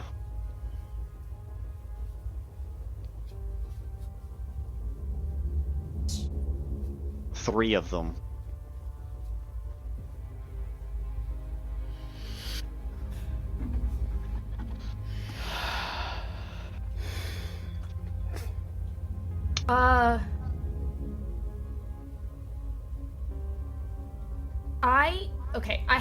I have an ability that I haven't used up till this point. That is technically activated when I get hit. Mm-hmm. But I was wondering if you would be amenable to me using it. What is the ability? It's okay. I would love if it stopped refreshing the page. That would be great. I'd like to be able to read the ability. That's fair. It's called telekinetic reprisal. It is okay. I'm gonna pull it up somewhere else so that D&D Beyond can take its time. Mm-hmm.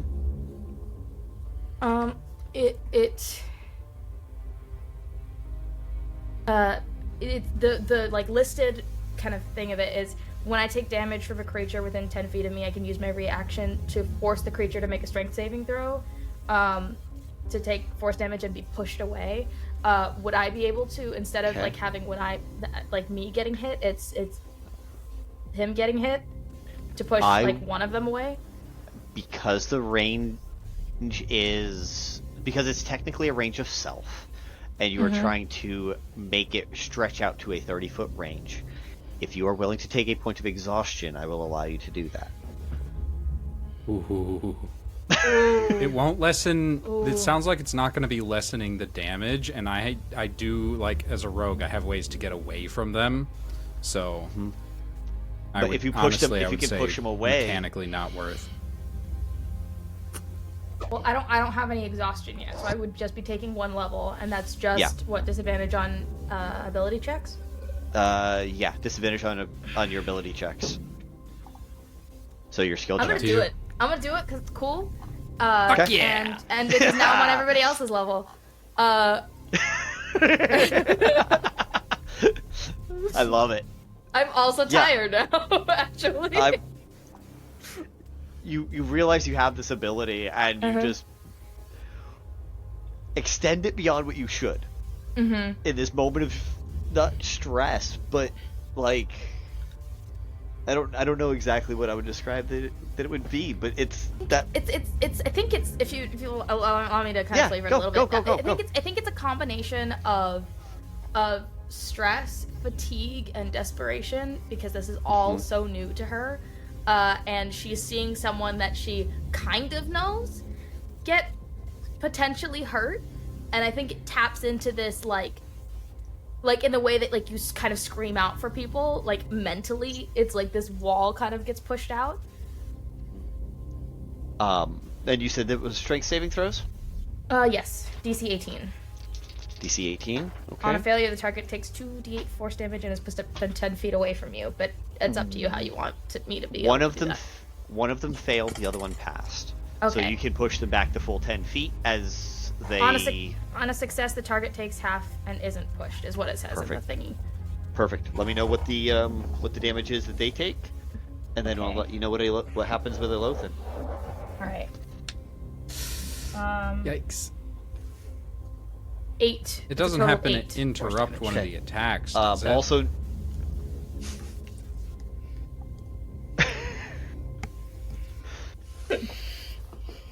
Because you said one of them failed, so it gets pushed away. I'm letting one of them gets pushed away for sure. The other is still right there, but I'm already letting it attack 2 people, which it's not supposed to do, and go the 30 foot. So I'm not going to let it also interrupt it as well. It was worth a shot. Thank you, magnanimous GM, for letting me use an ability that I otherwise wouldn't be able to use. I appreciate you. Thank you. I hope I'm not about to die. Aelothin? Yeah? Your flexibility is in fact appreciated. Do you have 148 hit points?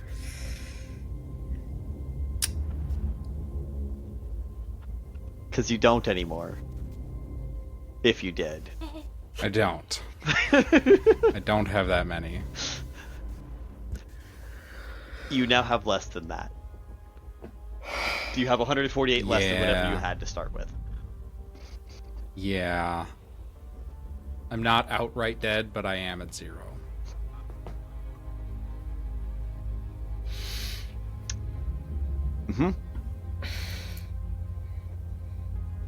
As everyone just watches as Aelothin, who is going to do some badass shit, just runs right into the horde and gets pummeled right into the ground. I'm very upset that I just used my reaction, because I have a different reaction I could use now.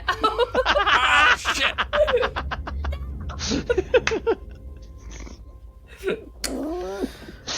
Fuck, I don't have anything. Upon Aelothin dropping, I think a legendary reaction is in place, maybe? Can you do legendary... Can you do a spell on a legendary reaction? I will let you do a spell as a legendary action. This is your 3rd. This is the last one you get on this round. Isn't this technically the new round now? It resets on your turn specifically. Oh, okay, fair enough. Got it. So, yeah, that final one. I'm using Vortex Warp to get Aelothin out of there. What's the range? 90 feet, and I'm definitely within 90. So I would like to use my legendary action at this point to make a tail attack on these things. Okay. Pick one at random of the things that is currently right there, and just like fully just boom in the sky and tail down. I'm upset. I am big. I am flying. Okay. I'm going to be present. Stomp/temper tantrum. Go ahead, roll your attack check. It is okay. I'll go based off of your roll on what you hit.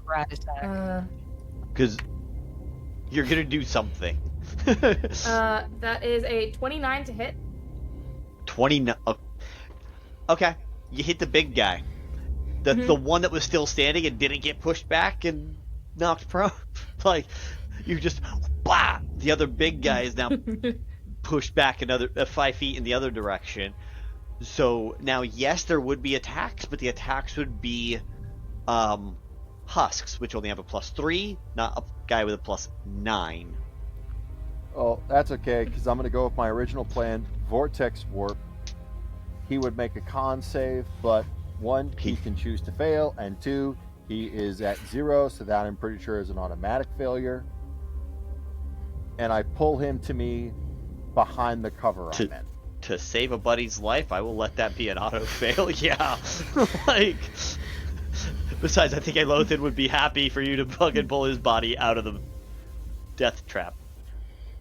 So Lupine is just somewhat watching this happen. Sees Aelothin go down. Not today. Just yanks him on back, right behind the cover next to him. Love it. Love it, love it, love it. And then that calls the lynx back, but if the lynx gets to disengage or not, that is up to you as the DM. It'll get around some of the husks and stuff like that. I'm not worried about it. Varrick, your turn. It's Celia's on deck. Lemon. That's your turn. Me. The husks are technically gone. You know that right now everything is clear at this exact moment. But you don't know where the big old brute went that was basically full hit points. Okay, I'm not going to question it. And is there any way I can help get more people on the damn boats? You can go ahead and use your... If you take your entire turn to help people on, I will do another roll of the percentile. Cool, I'm doing that. Okay. Got my little traffic cones. Lights, just, this way. Kumquat and Pomelo have, like, split up and are also assisting. Okay, so they're giving you the help action? They're giving us the help action? Ship. Sure, They're giving you the help action? Go ahead and roll 2 percentiles, and you have advantage on both dice. Ooh, okay. You get the higher of the double digit and the higher of the single digit. I was just gonna use the... Fuck, I'll just... Should I use my Bulbasaur dice or my Heartstealer dice? Go for Bulbasaur. Bulbasaur. Bulbasaur. Bulbasaur. Bulbasaur. Are these... Yes, okay, percentile dice. That is... I don't know how to read percentile dice. What the hell's wrong with me? It's a 20 and a 10. Is that 30? Okay, so you got... So your first one was a 20 and a 0? Yes. Okay, I count that as a 20, but if you want to do 30, it doesn't matter. And then roll the other one. Okay. Which I can re-roll, right? You said? Yeah, you're rolling with it. You're rolling it with advantage. Okay, let me... Ooh, that's a 61. 61. Love it. Now the next one... Either a 49 or 18, so I'm going to take the 49. 49. You just added 110 more people onto the ships in your turn. Yes. Alright. The end. Okay. Tommy. I believe that we are just waiting for this brute to come back. The ships are getting close to full. Is there anything else that is visible to Tommy that could possibly be a threat? taking his attention? Roll a perception check. Okay.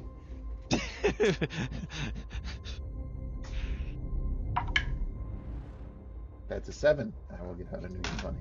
That's a no. Okay.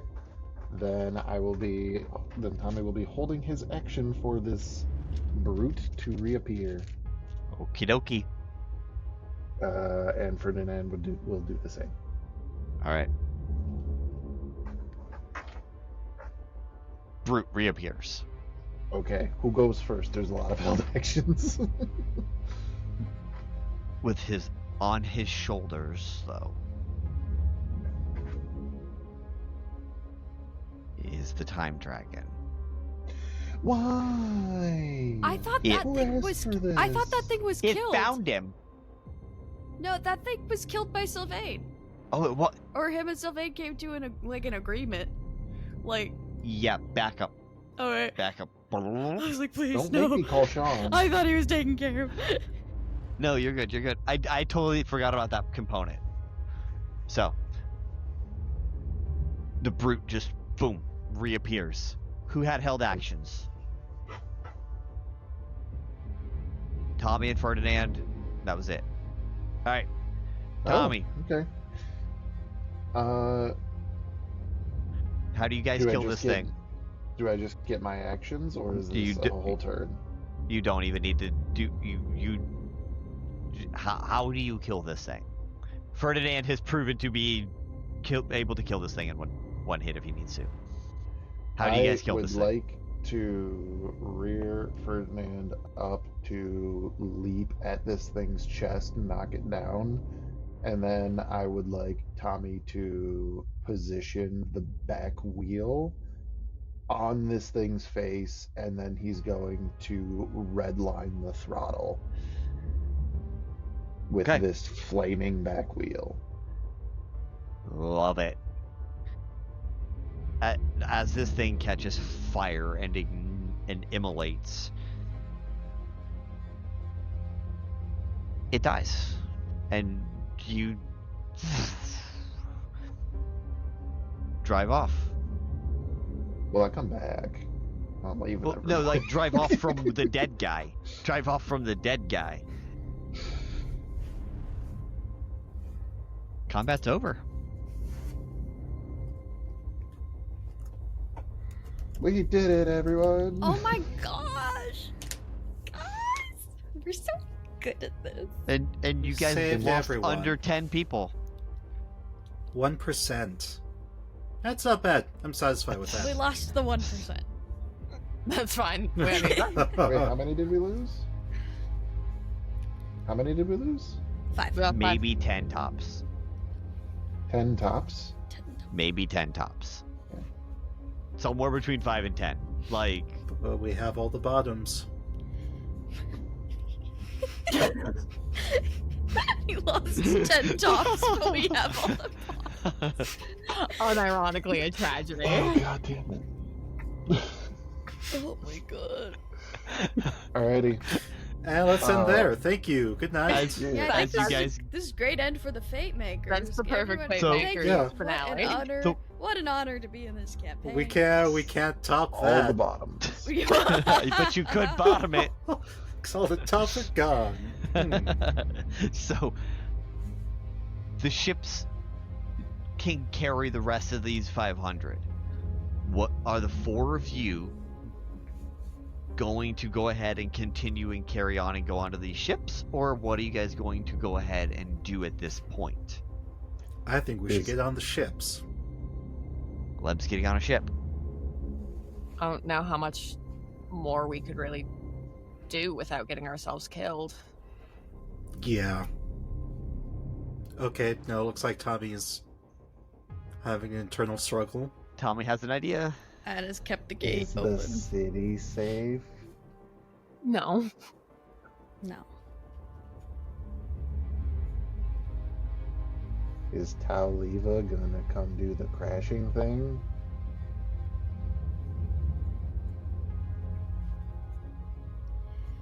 Do we know what's causing the crash? The lack of power, which the power's gone.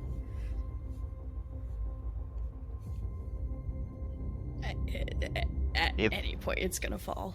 I will say this. If Lemon feels like his job is done and he wants to board the ships, he absolutely can, regardless of what the rest of the party wants to do. Absolutely. I think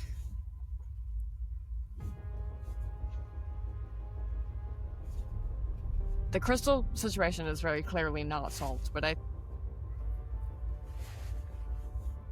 think we can fix the falling part and then leave. And then she holds out the rapier and she's like, I think I can.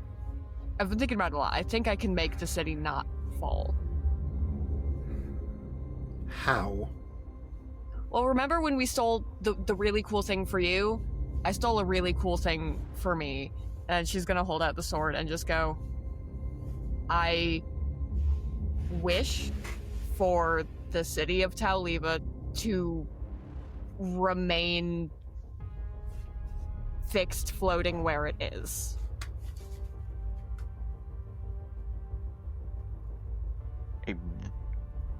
A radiant light encapsulates your blade. And you see it jut down into down and towards the core, towards the center of Taoliva. You see it jut up and go towards where you left Conrad. You see it jut out and go out in six or seven other different directions too. As this thing, you know it worked because you know the way the wish spell works. But will you ever know if your wish is what did it or not? You may never know. And